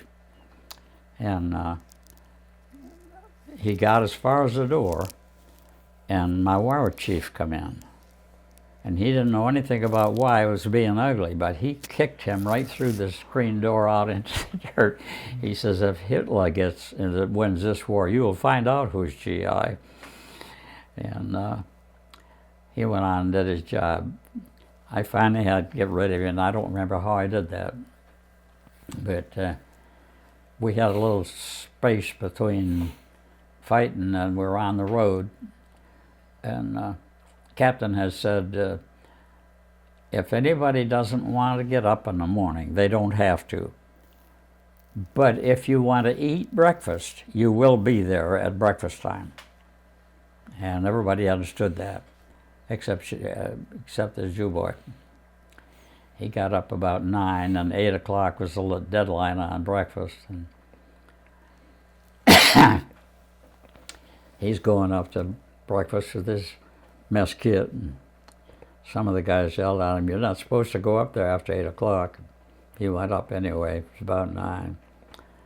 And he got his mess kit full to come back, put it on the Jeep, and ate in front of him. He said, I got connections.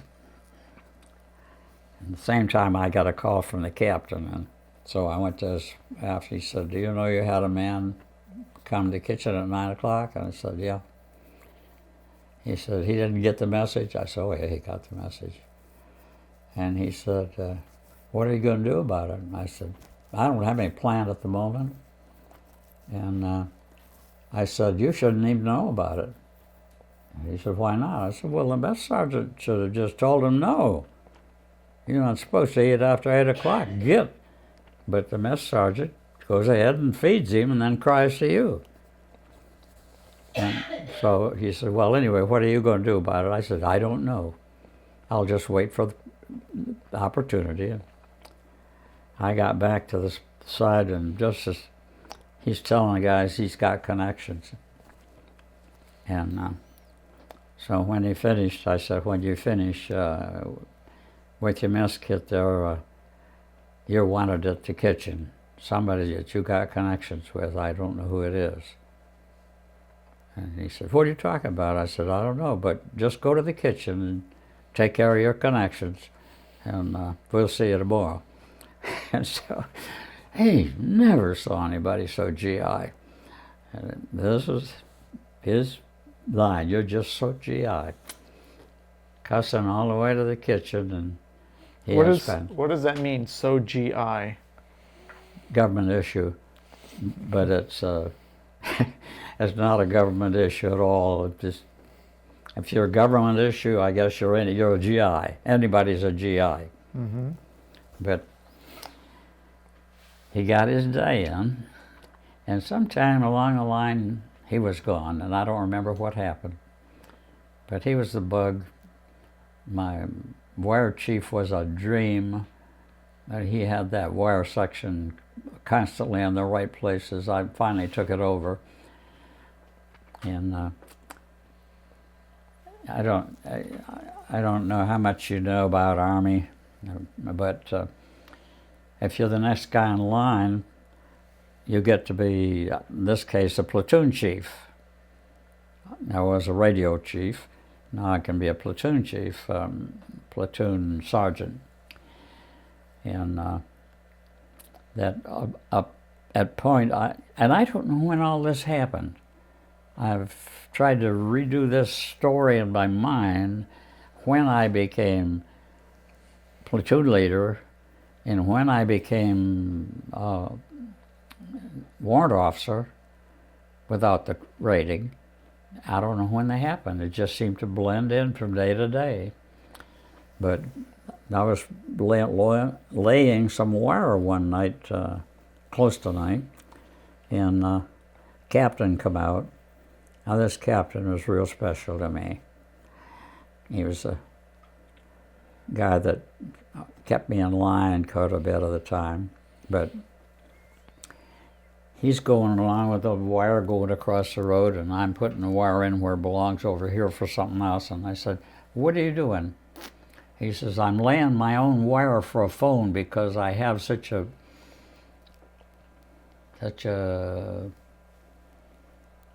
irresponsible, maybe,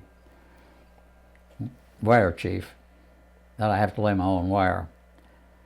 I said, well, don't lay it on top of the road because tanks are coming up this road tonight and I don't want to have somebody out here trying to put that thing together.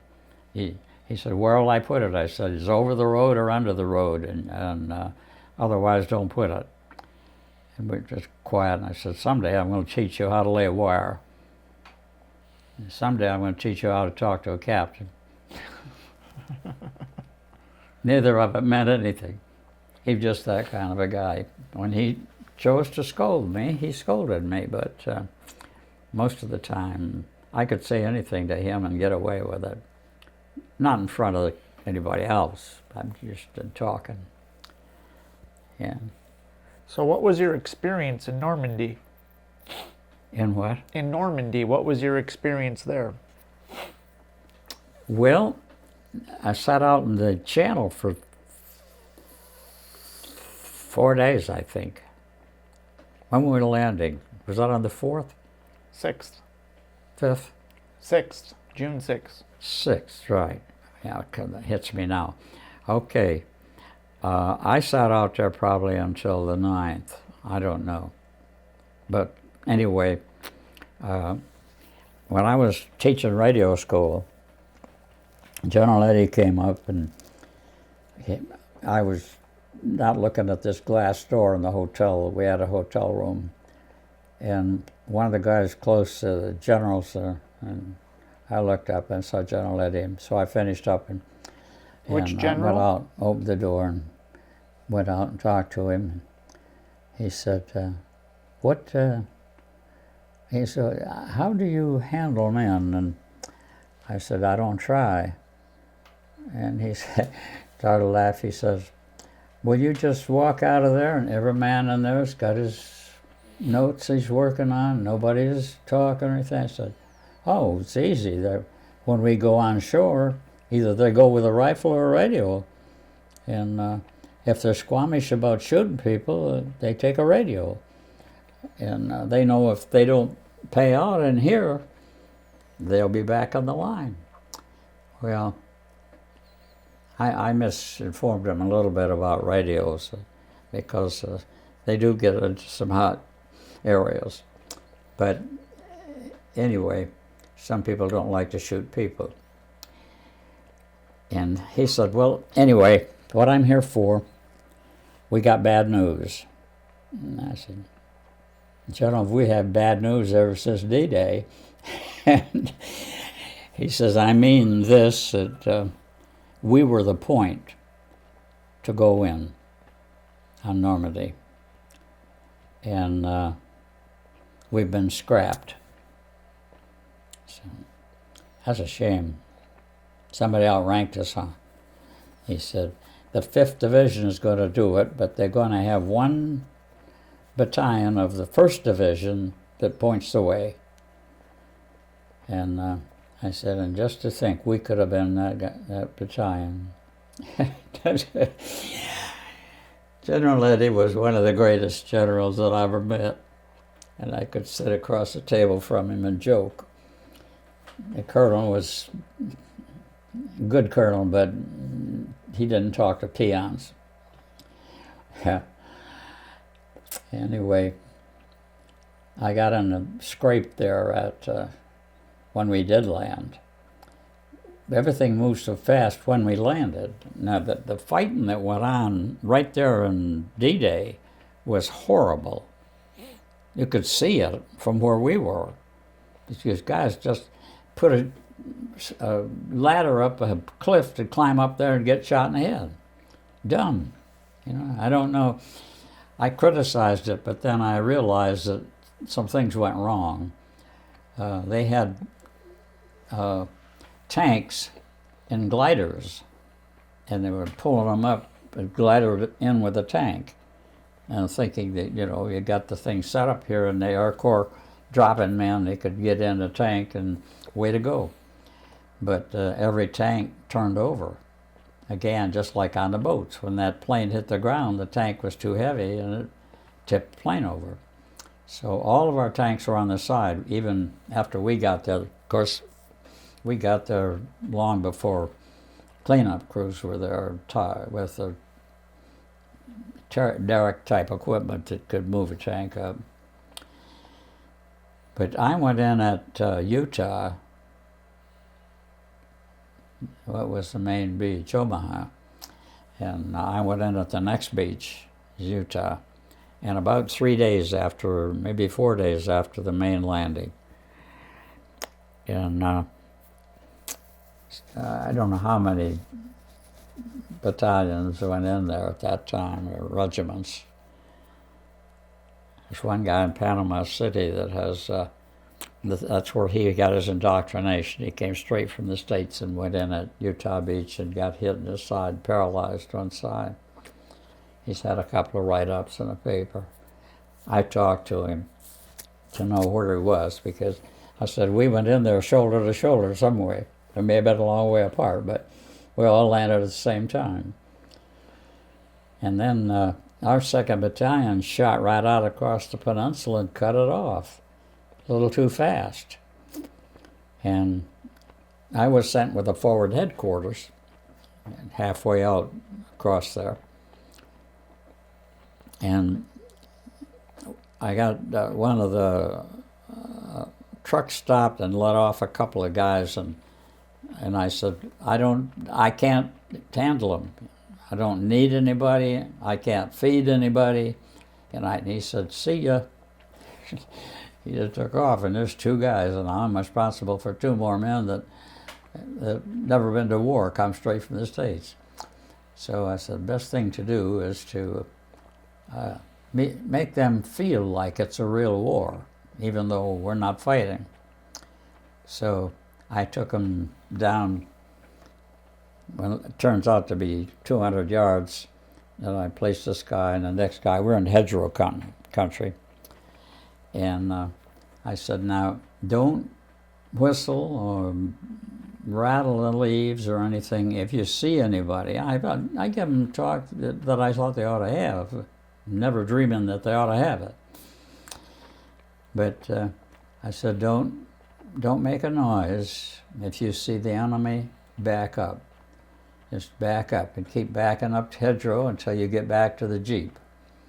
And I said, let me know before then. And nothing's happening. And I started down there, and it's late. And we'd had a couple of shells land in the area, mortar shells. And we figure out what's happening here. They're wild. And so I went by and I gave him a pop on the backside and said, what's up? He said, shh. And he said, there's Germans right over there. And I said, where? And you probably know the 1-finger, 2-finger pick a tree. And he didn't know, so I said, well, I tell you, pick a tree that's over there, and then tell me with my fingers how far they are from that tree, and I'll know where to look for them. And he said, you see that big tree right there? And I said, yes. He says, he's right on it. And all of a sudden, he was as daylight as anything I've ever seen, German helmet, the whole thing. And he said, 200. You know, that's 200 yards. He's the guy on the mortar call. So I said, okay, let's go, buddy. We've done all good we can do here. And got back to the radio car. The guy's standing there smoking. And I said, duck that cigarette, you idiot. And it's the major. And he recognized, he acknowledged being an idiot just by saying, oh, Sergeant, the 39's firing on us. I said, it's not the 39th. They're Germans. He said, no, it can't be. Major, listen to me. I saw the man that called 200, and I looked at 200, and it's my bedroll. I said, that shot that hit my bedroll is 200 yards from us. He said, can't be. Major, listen to me. And he said, don't do anything. I'm going to the 39th and put a stop to this. And don't you call for help. And he took off in a command car, and I said, Buster, get to headquarters, get your stuff in a bag, we're leaving. And switchboard operator, and time out right here. Switchboard operator is a lay Baptist preacher. The Jew is headquarters, and he's saying, call him by name, and he's saying, you see how close we're getting, and you need to get right with the Lord. And this Jew boy says, I'm trying to think of his name. Anyway, the switchboard, he said, you know I don't believe that stuff. And a mortar hit the switchboard. And here goes my preacher, just rolling. And Jew boy calling after me, however, you have me considering. The humor never ends, even in the war. And I was sick to my stomach, and Bulge got up and shook his head a little bit. I said, are you all right? He said, yeah. I said, okay, get out of the road. And mailman's late. And I said to Bulge, forget the switchboard, it's not worth salvaging, just get down the road.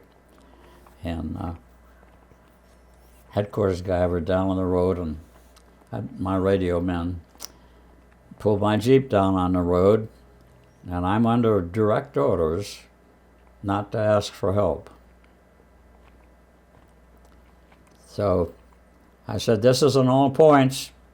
And bing, bing, bing, bing, bing, bing, bing, bing, bing. And I said, large German heavy weapons patrol at these coordinates. And I gave my coordinates. And of course I'm down on the highway now. And that's 200 yards more. And headquarters come back and said, verify the coordinates. I said, go with them. And about 5 minutes later, here comes General Eddy. Not headquarters company, not, he's a giant. He shouldn't even have the information, but he's tuned in. He came roaring down that highway, jumped out of his Jeep, and he said, Sergeant, what in the devil are you talking about? I said, you have to see for yourself. And forgetting, and I didn't think about it till recently, but I said, they're just over that hill right up there. And he started up the bank, and I grabbed him by the ankle. Now, I don't know if there's a written law about touching an officer, but we were always told you don't touch an officer. And I have a general by the ankle. I said, take off your hat and peep. He took off his helmet, and he just raised his head up like that, back down. He grabbed that thing. He says, this is 6, let her go. And the 39th Battalion, Westmoreland's Heavy Weapons Battalion, was attached to us. And we got fire like you wouldn't believe. And those Germans come running over the hill yelling, "Kamerad, Kamerad." And of course, General Eddy got in his Jeep and left. And never one time thought about the danger I was in. It seemed like it was all over. And the German lieutenant said to me, was I captured by a radio car? I said, played a role. He said, now I'll probably get shot up. And I said, no, if you stay right on this road, you'll be all right, because you'll run right into vision. They're waiting for you. And he took off. And I don't know how many cars was in that thing. I've said 25, but that's a lot of cars. But it was a large patrol. So that's why I like General Eddy. One of the reasons I like him. And he responded, and he was cool. And later on, I was in a tight pinch. I'd gone up to our 1st Battalion was on a detached service, and I was. They were coming back to us. The 3rd Battalion had captured the town, and I had to let them know not to come firing into the town. Do you recall what town? I called them and told them not to come in firing because we owned the town. And then before I got my Jeep set, we lost the town. And the 3rd Battalion's leaving. And the colonel said to me, "You better get in line." I said, "I can't go. I've got a message out to 1st Battalion not to come in town firing." He said, "That's their problem." And I thought after a while, if they never got my message, it wouldn't matter. But they replied to the first message, so I knew they got my message. And now they can come into a hornet's nest. I can't leave. And he said, "Oh, let's leave now or be captured." And I said, "I'm between a rock and a hard place, but I don't want anybody to lose their life because I told them not to fire." And so I stayed there. And I thought I'll be able to get them. First day went by, second day went by, third day went by. I thought, they must have been a long ways away that I can't get them now. And I put a real cry out, "If you hear my message, answer." And suddenly a blast comes in my ear, must have blown my head off, saying, "They receded for your call." Now I got a radio in that town. And he's high because he got the message. So I hadn't looked to see what the center of the town looked like, but I didn't have any cover. I'm just sitting in a yard. Of course, there's trees there, but I'm not covered. And I know that the Germans got the town, and that road's about a mile down the hill before it turns, and I can't get out on there and go. So I'm stuck here. Well, I got a message, said return to base. Can't. I give the words for clear text, voice. Can't. Why? Use your head. What do you need? What do I need? I need tank destroyers. I can't say I need a tank destroyer because they hear that, they come running down this road to see who's talking. And I took a couple of breaths, and it came to me. I said, "I'd like to see Frank Sinatra's old boss." Not understood. Time to use your head again. And next thing, "Okay, Boy Scout." Now they're Germans picking this up. I'm right next door, but they aren't understanding. Hopefully, and actually they weren't understanding Frank Sinatra's old boss. Who is that? Tommy Dorsey, old TD. And I had a singer on my radio section that imitated him and was just as good, not as personality, but voice. And now my buddy from division that I was in radio school with, and this is the second or third time that he's been in my need, he was with the headquarters when they got the message. And finally he says, "Well, for Pete's sakes, doesn't anybody know who Frank Sinatra's old boss was?" And here come my boy. "Yeah, Tommy Dorsey, old TD. TD." And now the line come back in, "Okay, Boy Scout, has to be prepared." We didn't teach all this at radio school. We learned a lot of this by ourselves. But they come up with 3 tank destroyers. And I could hear them buzzing. I started the engine on the Jeep, and I'm creeping out. I'm not far enough to get the nose of it showing, but just far enough that that last destroyer goes by, and I shot out behind him, and he immediately turned backwards.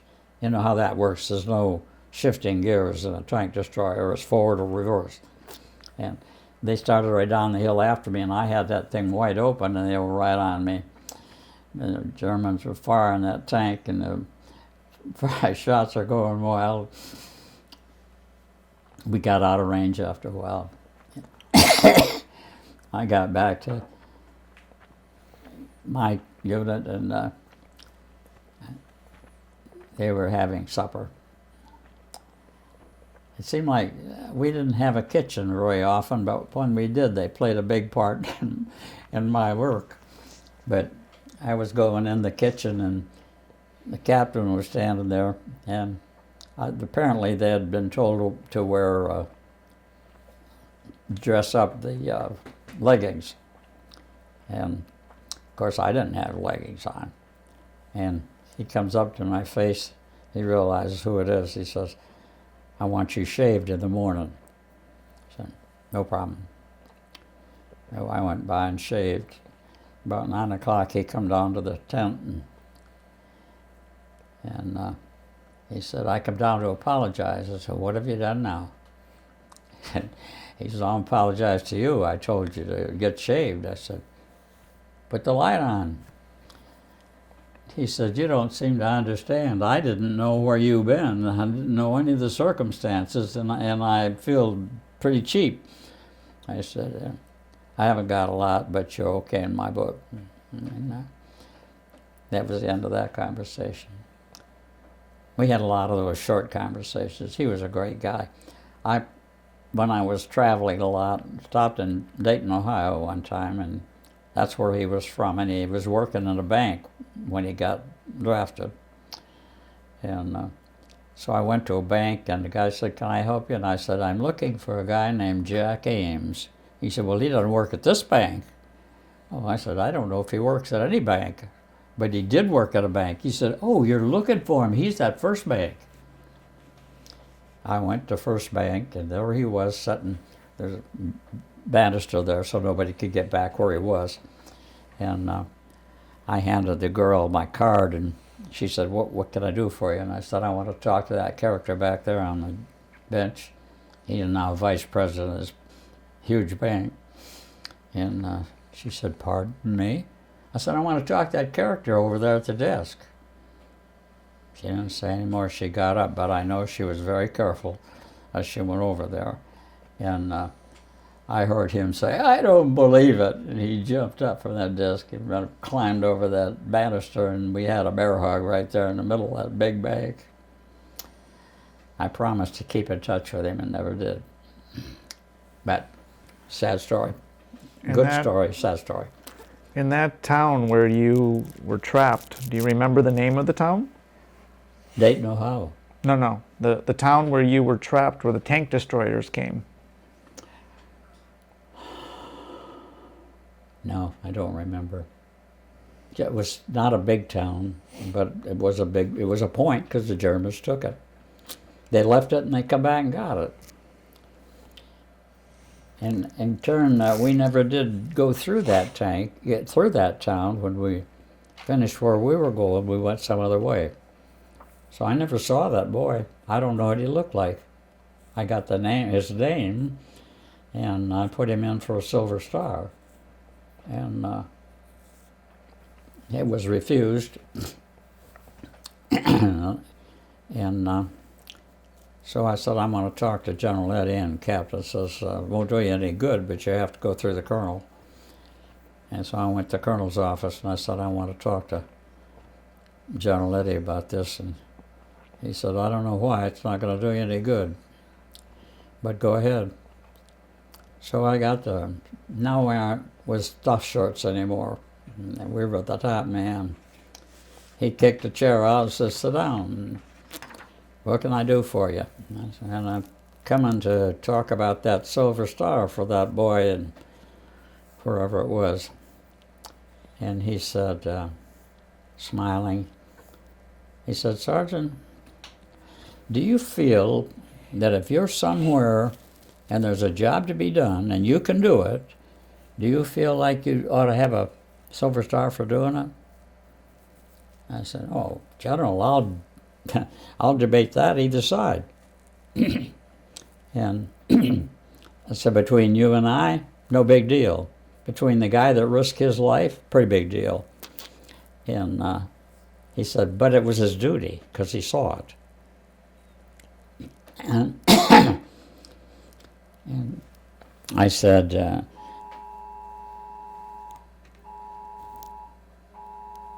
"We're running out of tape."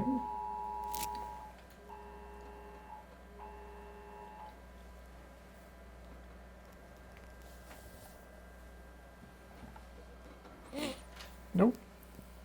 It never has rung, and it's sit there for endlessly. That's the thing I got from the state of Florida for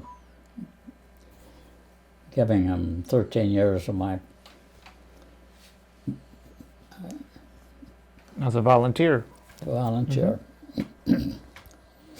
So take me quickly to the Ardennes. What happened at the Battle of the Bulge for you?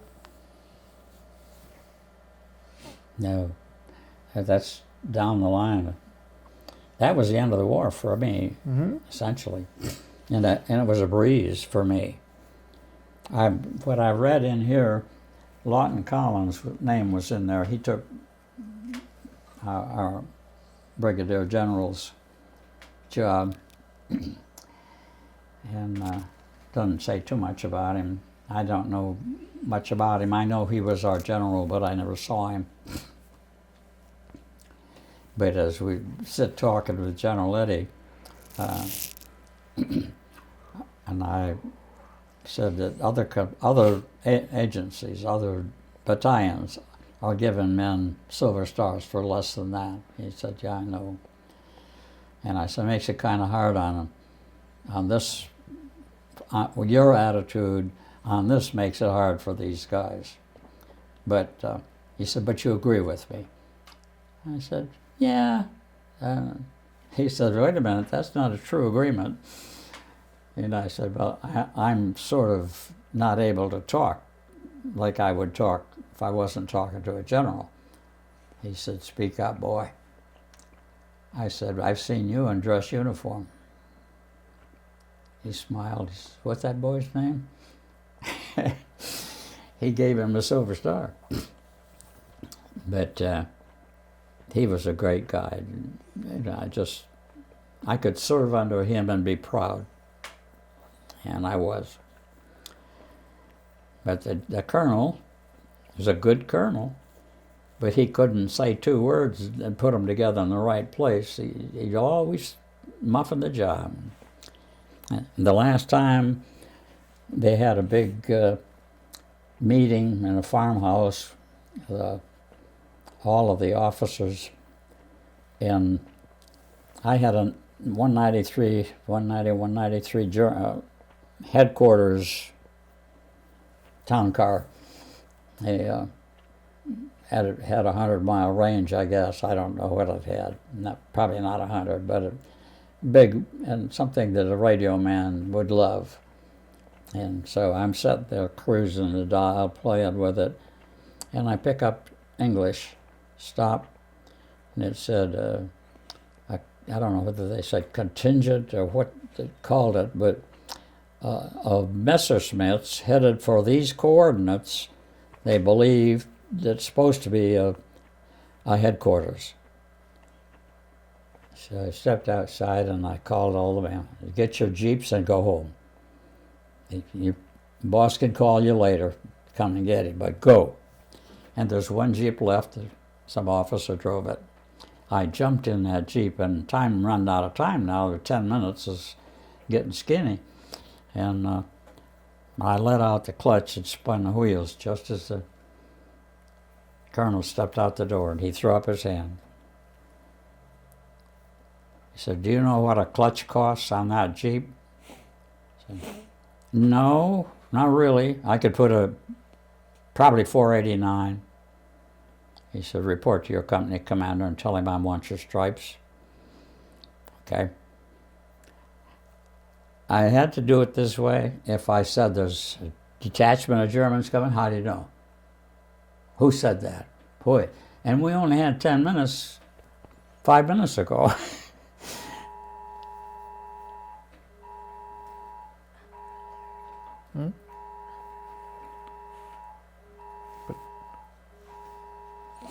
Okay.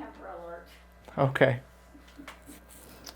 And so I got rid of that Jeep and reported to the captain that Colonel wants my stripes. He said, what have you done now? I said, you don't have much to do with him, but he can't ask a question. Sergeant, are you in a hurry? Yes, sir, I'm in a hurry. There's Messerschmitt's coming. If you excuse me, sir, I'll get out of here. And he couldn't ask a question. You know, it was always a sarcastic. I think he liked me professionally, but he didn't like me personally. So I told him the Messerschmitts are coming. I said, I'm surprised they aren't here now. In fact, they are. I could hear them. And they're roaring. And they dive bombed on that without any bombs, anything, just tore down, and then they go, and they kept doing that. Shook the whole ground, and there must have been 10 of them. And they flew off. And when they were gone, the phone rang, and Captain picked up the phone. He said, I want Haviland to have a Silver Star. Yes, sir. So we're talking for a while, and I said, I better get back to my post. And he said, well, what about the Silver Star? I said, well, he may write it and he may not. He wants me to have it, but how bad does he want me to have it? He said, you know he's not going to write it. I'm going to have to write it, and I'm going to have to get some information from you. I said, well, General Eddy would say, you saw your duty and you did it. In my case, there was no chance of dying because I did it. I just did what I had to do. So me and General Eddy think I don't deserve a Silver Star. He said, the colonel says you deserve one. I said, he's mistaken. That's not the first mistake. But that was about the last decision I made, and I don't know where we were then. But I never had another brush with the colonel during that time. And I don't know where we went from there. Did you make it? When did you make it to the Ardennes, the Battle of the Bulge? Well, it wasn't the Battle of the Bulge. The interesting story there is, it was somewhere in the what? I was on a point duty. I never knew quite how all these things happen. I'm a radio chief, and yet I'm the one that's on the front line. And that just happens. So the Germans are massing armor, and I'm reporting to this colonel. The Germans are massing armor. Well, I'm not reporting to him directly first few times. And finally I said, patch me through to the colonel. And I said, Colonel, are you getting my messages that Germans are massing? He said, yes, but the, I don't know what he called the upline. He had a word for the upline. They don't believe it. And I said, well, let them come and replace me, you know. And he said, stand by, we'll make out. So they were about 200 yards from me. And I made a call. I said, Colonel, this is my last call. The Germans are about 200 yards from pulling right through this hole, and I don't plan to be here when they get here. And he said, oh, wait a minute, now let's talk. I said, I don't have much of a minute to talk. You heard what I had to say. They're right here. You don't believe me, so you come here or send somebody else here. I'm going home. And he said, stand by and I'll call you. And the next time he called me, I had the motor running. And I said, if it wasn't for pine trees, I could see them. And he said, how do you account for that? I said, it's not my job to account for it. You know, my job's set up here to see what they're coming in to report it. And I report it and nobody believes me. So if you don't believe me, why would it be important? And at which time, my regiment, which was holding a corps front, was pulled off of the front and a division put in there based on my statement. And fortunately, I got my outfit out of there, and that's all we got out. And when they come through the hole, well, everybody was somewhere else. And it doesn't really say that in here because they don't know it. This guy doesn't know anything about my being there or talking with the colonel. But it said they weren't expected to go where they went. And as I just brushed through here, not really reading, and I couldn't imagine all of the fights that went on over that, what came to the Bulge. Of course, we're holding a Corps front now. What is that, 10 mile? I don't know how long that is, but it's big enough for a Corps, and we are a regiment. And then they put a division in there to replace us. Not a Corps, a division. And then that division got wiped out. I can't remember the 89th or whatever it was, but a guy that lived in Chipley, he's dead now, told me when they busted through there, they just drove right over cars and kitchens and everything. The jeeps, the big tanks, they knocked the trees down, broke them off, and just gone. And he said we didn't have a chance. We didn't even fight them. They just come through, and we were doing what we could, I guess, to save our own lives. And that's where you were. And that's where I was. But I'm not in history now. So you saw it before it happened. I just got out in time, and I got out when I had to. Do you remember where you were closest to? The next biggest village? Do you remember? No. I might read in there somewhere that tells where the Bulge was, and that's where I was, but I don't know. And from then on, I didn't have any part to play. And all the fighting took place. I was on an outer drive running back and forth. Again, I was at a point somewhere to keep track if the Germans are there. And it was so cold, the roads were icy, and you had to walk. You couldn't sit in the Jeep. So we changed drivers about every 3 or 4 minutes. And I've told a couple of kids in school when I've been there talking that if you want to know about heroes, they're unsung. We went over an overpass. The guy said, "Psst, want some hot soup?" You better believe it. And my buddy grabbed me and he said, "They'll cut your throat." I said, "We'll freeze to death 4 morning anyway." And I went down and we'd given pea soup. Nobody seemed to like split pea soup, and we had powder. We'd given that out all the way through Belgium.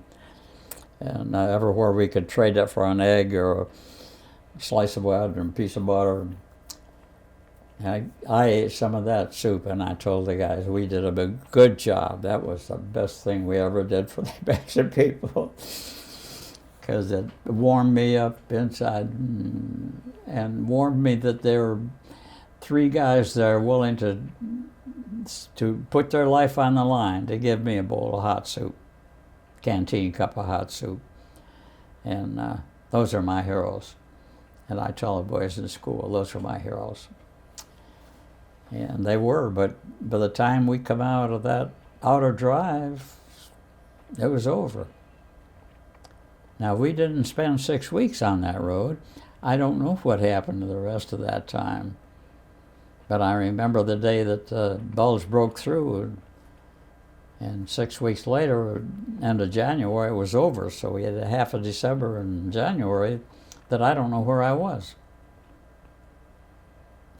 But I was there somewhere, but not where the fighting was. And I saw bitter cold weather.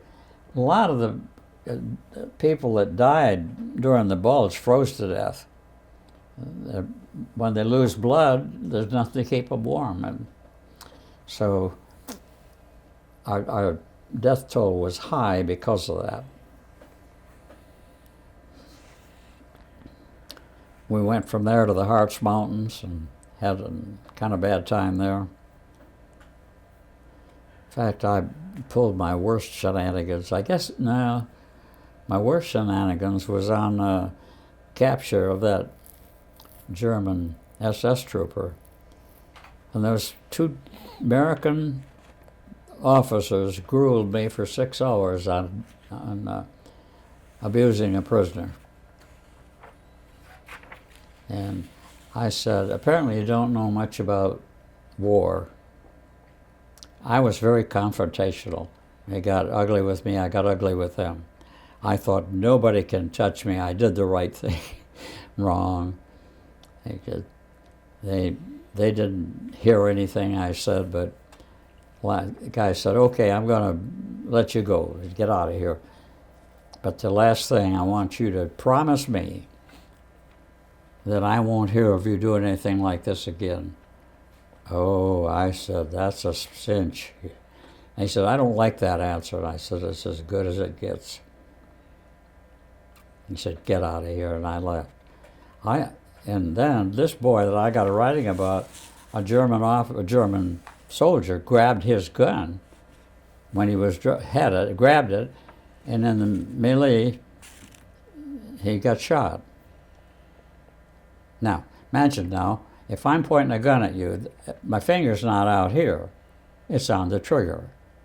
The guy grabs a gun, he gets shot. And this guy's serving time for that. And I get hot about that. I need to talk to Obama. Teach him a little bit about war. But You mentioned in your biography that something to do with the Russians. Did you come close to meeting the Russians? oh, at the Elbe River, was it the Elbe River where we? You I said think the Mura River. Mura River was one of the two, where the Russians come down one side and we come up the other side, and then we crossed the river to meet the Russians. I again was out for communication. That's my job, and we were 25 miles from the river, and I've got 5-mile radios. I have to drop 6 of them, or drop 5, and I'm in the 6th one, to get 5 miles at a time to get information back to my outfit. And every time I went through a town, I said, large American force falling. You can throw your rifles away or stack them, and war's over. And they said, thank you. And when I got to the last one before the river, I come in, he said, I know, there's a large American force following you. There's nobody following you, boy, you're out in the open. And I said, you're absolutely right. But for all practical purposes, we might as well call it that. He says, oh, we aren't going to give you any trouble. But who's this? I don't know where it was, but... No, but who? This was what, the mayor of the town? Yeah. Or? Okay. Almost said it. Yeah, had a name that meant mayor. Okay. And at that point, I didn't cross the river. I just stopped at the bed. My job again was to keep my outfit informed of what was happening. And I had to go back through all of those towns after dark and pick up my radios. Of course, I had radioed ahead, get out and get back to that you aren't going to be needed any longer when it was still daylight. But I went back in the dark. And sometime along about that time, I was on a watch of some kind of a patrol, and I run into a German patrol that was much larger than my 3-man on a Jeep. And he stopped and we greeted, and I said, I guess you know the war's over. I wanted to Was the war over at that point? I wanted to be sure. It was about over, but nobody made an announcement. And I wanted to be sure he understood it. He said, well, I think you're about right, but I've not been notified. And he says, and I see that Luger there, I'm going to have to take that. I said, over my dead body. And he said, no, if you're serious, don't be. It's just a gun. but I do have to take it. And here's my patrol. Go through it and pick out every piece of American equipment you see. I said, what do you think I need with American equipment? I got all the American equipment I need, but I turned down $400 for that Luger. He said, yeah, in this case would have been wise to sell it. And he took it away from the car, and I didn't touch him. And I was so upset about that. That was a prize. I shouldn't have been hanging in the Jeep where he could see it. You know, dumb. That's past it.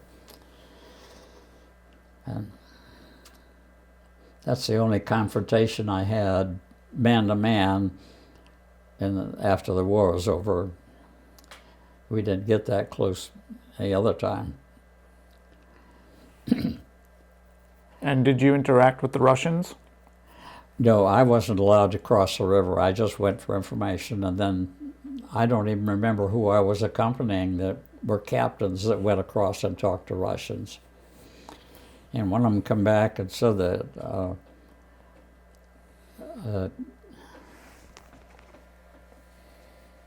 I don't remember how that was now. The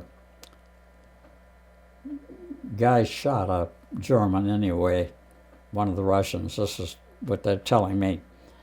And he says, that's what he did to my brother. I said, yeah, but there was a war on then. So when you get the war over, you don't try to continue it.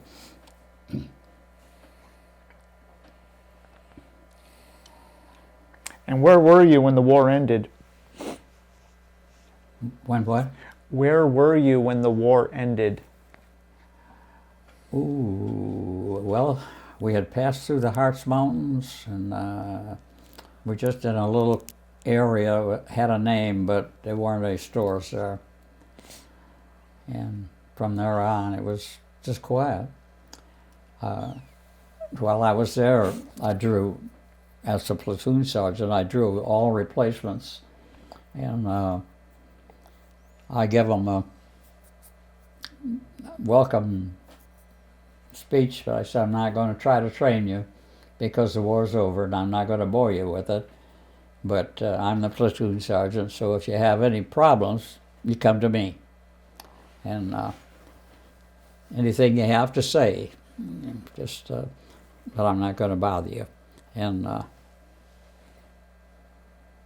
we had people, had German ladies that were washing our shirts and stuff.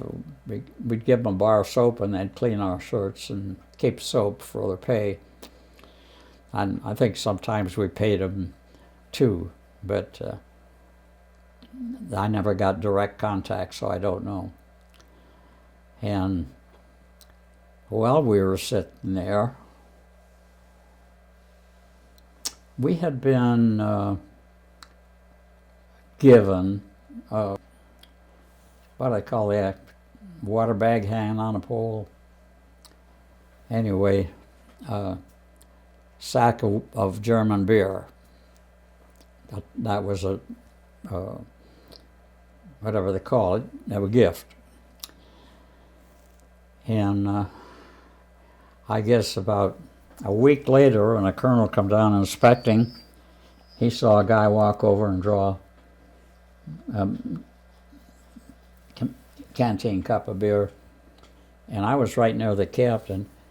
He said, Captain, yeah, I've got to compliment you. Here's a man still drinking a beer, and they've been out of beer for a week or something, and all the sections, and they got drunk and acted up, and here your men are having a glass of beer with a canteen cup of beer with their lunch. And he said, yeah, we're not too noisy. And he said, I can't imagine they're making beer last that long. And well, he says, as you can see, they don't drink much. And he says, well, you're to be complimented in having men of that nature. And as soon as he left, Captain says, the sergeant quarters, get Haviland, I want to talk to him. He come up and he said, do you know anything about the drinking beer this late after getting it a week ago? I said, did they get it a week ago? I said, Captain, I don't drink. He said, I know you don't, but you're the only person I can think of that's getting the beer to them, so I thought I'd mention it to you. And I said, oh, don't worry about it. And what I was doing, every unit, their cars were monitored. You couldn't be out at night.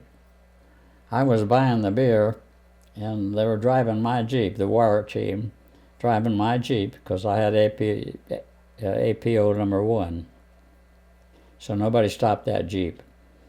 I don't know why I had number 1 and the colonel didn't, but that's the way it was. And so they run wire with my Jeep and come back with beer. Some of it I paid for, but most of it they paid for. And they didn't abuse it, so, But I never did tell the captain the truth about it. And he didn't pursue it, or he would have probably I'd have had to tell him. And just one of those things. Mm-hmm. Well, that sounds like a good end to the war for you, finishing up with your troops. Well, I'd like to thank you for spending the time today. And I have one last thing in the Harz Mountains that we don't need to have in there. Okay. It was raining 24 hours a day, and I have a 5-mile Jeep, 5-mile range, and we're in the mountains. And only way we got communication was we had met at the top of the mountain, our mountain and this mountain, on the hour. And then our Jeeps traded information to come back. We got a captain. I don't know who he was. He was none of our men. And he come down and he handed me a thing. He says, here's this, I want you to clear it right away. I said, well, I don't have that kind of equipment, Captain, but I'll take care of it as soon as I can. We meet on the mountain every half hour, so that's the soonest I could get rid of it. He said, well, I'm ordering you. I said, order away, if you can't do it, you can't do it. And so he goes back and called me on the phone. Did you do it? It hadn't been 5 minutes since he talked to me. And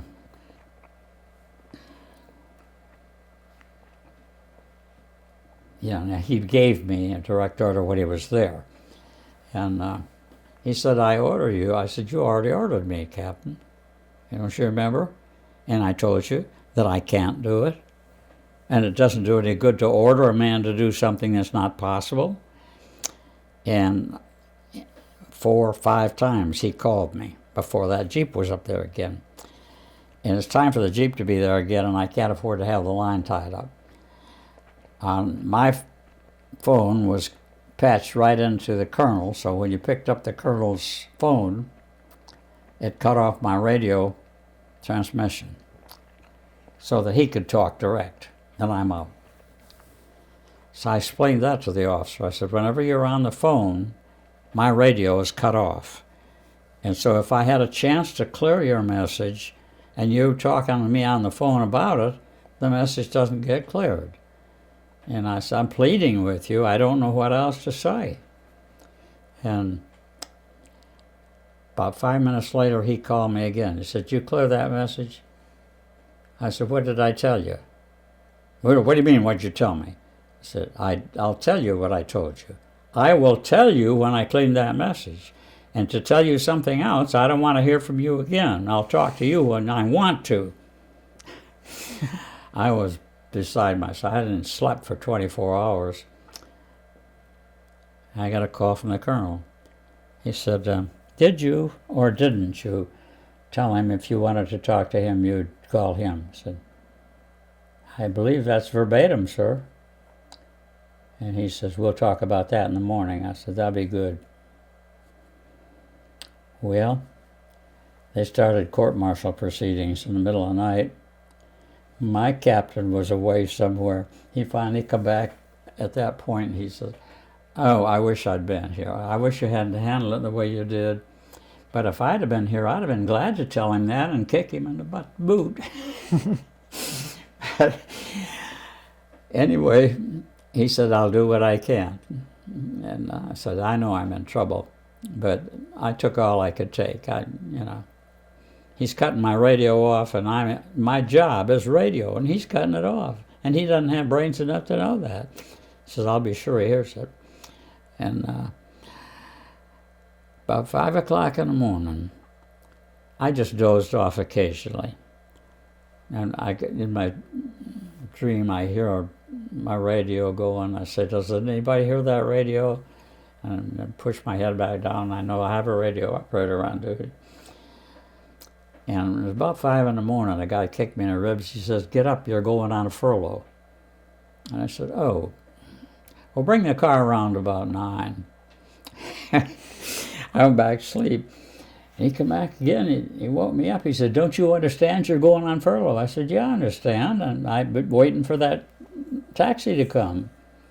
He said, "The truck is waiting for you now. You don't have any time left." Well, I got up and put a few things of mine right there, went with me, and I got on a truck, and I went on a battle fatigue furlough. I'd never heard of it, but I heard of it once or twice after that. And I went to the Mediterranean, Nice, got on a nice hotel. It was a 3-day pass. I was gone 2 weeks. I couldn't get back. And I left a pair of shoes. We stopped at a place where there's a shoe factory, and everybody got a clean pair of shoes. Well, I got one too narrow. They didn't fit my foot. They were nice shoes, but I couldn't wear them. And they were sitting there under the bed, and whatever they call the main guy over the workers in the hotel came to me, and he said, "Don't leave this kind of thing out, because somebody will steal it. They won't hunt for it, but if it's sitting there and they can wrap it quick and get it." And so I don't care if they steal them. I can't wear them. They're too tight for me. And he said, "Well, what will you take for them?" I said, "I don't even want them. Can you use them?" He said, "Yes." I said, "Take them. They're no good to me." And he said, "Well, I'll pay you for them." I said, "I don't need to be paid for them. I didn't pay for them, and I don't need to be paid for them." Well, he said, "Anything that you have that you do want to get rid of, if you have some cigarettes or anything like that, leave them under your pillow. They won't take anything that's under your pillow. And I will go around and see." Finally, he set me up with somebody, and first thing I knew, I was in a black market, an underground place, and they were including me as one of the people that could supply them. I said, "I'm afraid that I got here through some miscalculation, that I don't belong here." And so they let me go, and then they didn't give me any argument. I was a little afraid, underground, that they might take me and say, "You will stay with us and you will bring us stuff." Oh. But a package of cigarettes got me a roll of film for my camera, and I never brought the camera home, so I got a few pictures that I sent home. I've got 3 barracks bags full of stuff somewhere. Oh, of course, they're not there now, but they give, every time you moved, if you got clean clothes or anything, they give you a barracks bag. And if you had a camera you wanted to put in it, fine.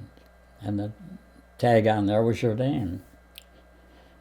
So I lost my camera, I lost all my souvenirs, whatever you have in your bag. Mm-hmm. And I come home with a khaki shirt and pants. Yep, that's it. That's it. Just well, the way of you course I had a left. topper and a tie. But I traveled across the country.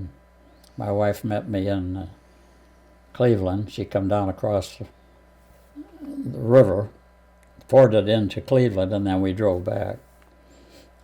I got in the motel at 11:30, and I explained who I was. My wife has a room here, and we took all the information, and I started up the stairs. There's a lot of people in the lobby. You wouldn't think so at 11 o'clock at night. But the guy called to me. He says, "Are you going to stay all night?" I said, "You don't think I'm going to visit somebody at 11 o'clock, do you, that I haven't seen for 4 years?" And he knew it was my wife because it had the same name, and I had told him that. And he said, "Well, you have to register then." Oh, okay. I just think I had to pay something for my half of the night. And that was over. But a hotel, it was probably 10 or 15 people sitting in the hotel that heard the conversation and are thinking that I'm going up there to meet someone. I said, "Well, you can be loud and you could say, 'Sir, you hear from me? Yeah, come back,' and then talk to me. But to yell at me when I'm clear across the room and I'm going up the stairs, 'Are you going to spend the night?' It's already 11 o'clock. Mm-hmm. That's what I said. It's already 11 o'clock and I haven't seen my wife for 4 years. So what do you think?" Okay, well, I'd like to thank you again for taking the time to speak with me. There's a lot of time. It's been a great conversation. I'd like to thank you for your service for World War II. And I saw a lot of it. yes, you did. And I came home without a scratch.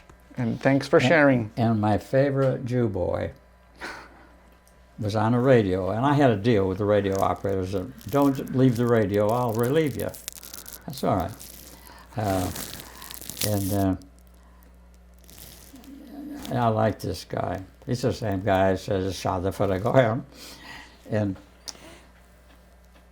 he said, "Sarge, I'm tired." And I said, "Me too." And he said, I knew what he was leading up to. He'd been on the radio long enough and he needed to be relieved.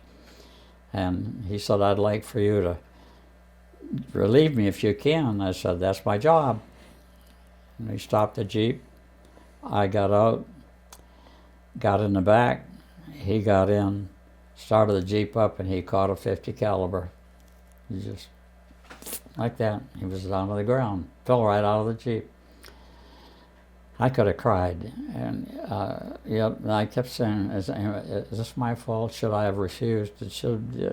No, we did the same thing for 3 years, But I relieved the operator anytime they were tired. The tired operator's no good. And so they knew that I would relieve them. They'd have to wait for anybody else. And I asked myself, was that bullet intended for me or was it a stray bullet? It was so dead on that it just looked like that it was intended for me. Mm-hmm. And that bothered me. One of the few times that something bothered me during the war. But he had attached to somebody, and even somebody you don't even know, you don't want to see him shot. But Yep. when you have a buddy that you've soldiered with for 3 years and he's gone. One other time I was out, there's a whole lot of stories that you didn't hear, but I was out with no understanding. I don't know when I became war chief. When I became communication, nobody said to me, I just moved from one thing to another. I learned the wire section. I had a spot that I was in, and if I'm holding you, tell me now. If I'm holding you, just tell me. No, I'm worried about the tape running out. And I just said to the team that I'm your chief, and yet you know more than I know. But if we put that wire in, it has to go over there. We have to go up that pole and take it over because we can't do it any other way. And a corporal from the wire section, a good corporal, he said, I wonder if the sergeant would want that wire to go if he was the one taking it up there. Take off your spurs, Corporal. No, I was, take off your spurs. No, forget it. I don't want to give you a direct officer, Corporal. Take off your spurs. And he took his spurs off, and my knees were already trembling. I never had a pair on. And I would have climbed that pole to the top and put that wire in. Come down and handed him his spurs. He said, I'm sorry. I said, don't be. He says, well, I'm out of line. I said, eh. And by that time, that wire section would eat out of my hand. There was just a camaraderie that I'm proud of. Mm-hmm. And I was very little time in wire, but during my time, went out one morning and we're going up a hill to find where the wire is broken, and about up here I see a Tiger tank spout come up the other way, and I said, get back, there's a tank coming. And we're in pothole country. The road naturally has been peppered, and we're going down as fast as we can go with a 30 mile an hour. I said, yeah, we got to go faster than this. That tank is going to fire any minute. And the driver says, we can't go any faster. We'll crash. I got to see the holes, and I got to do my best. And the tank, if you don't know windage, they take left windage, right windage, over the head, dead on. That's the way they pick you. So I said, well, we got 3 more coming. We got to outrun them. And we didn't have a chance. And when the last one come over here, I said, well, if we make it through this, I've enjoyed it. And that last shot come. And when it shot, I know it was dead on. It hit our Jeep, and it never exploded. It was an armor piercing. It went right through the back end of that Jeep and turned it halfway around and went out into the field, and by that time we were out of reach. Yeah. Wow. Okay. Yeah. Well, that Who was was the comedian who says, I got a million of them? Yeah. Well, why don't we leave it there with that story? That was your lucky scrape out. I had a lot. I got a million of them. All right. Well, thanks again for spending the time, Mr. Haviland. Thanks for coming and doing this type of thing.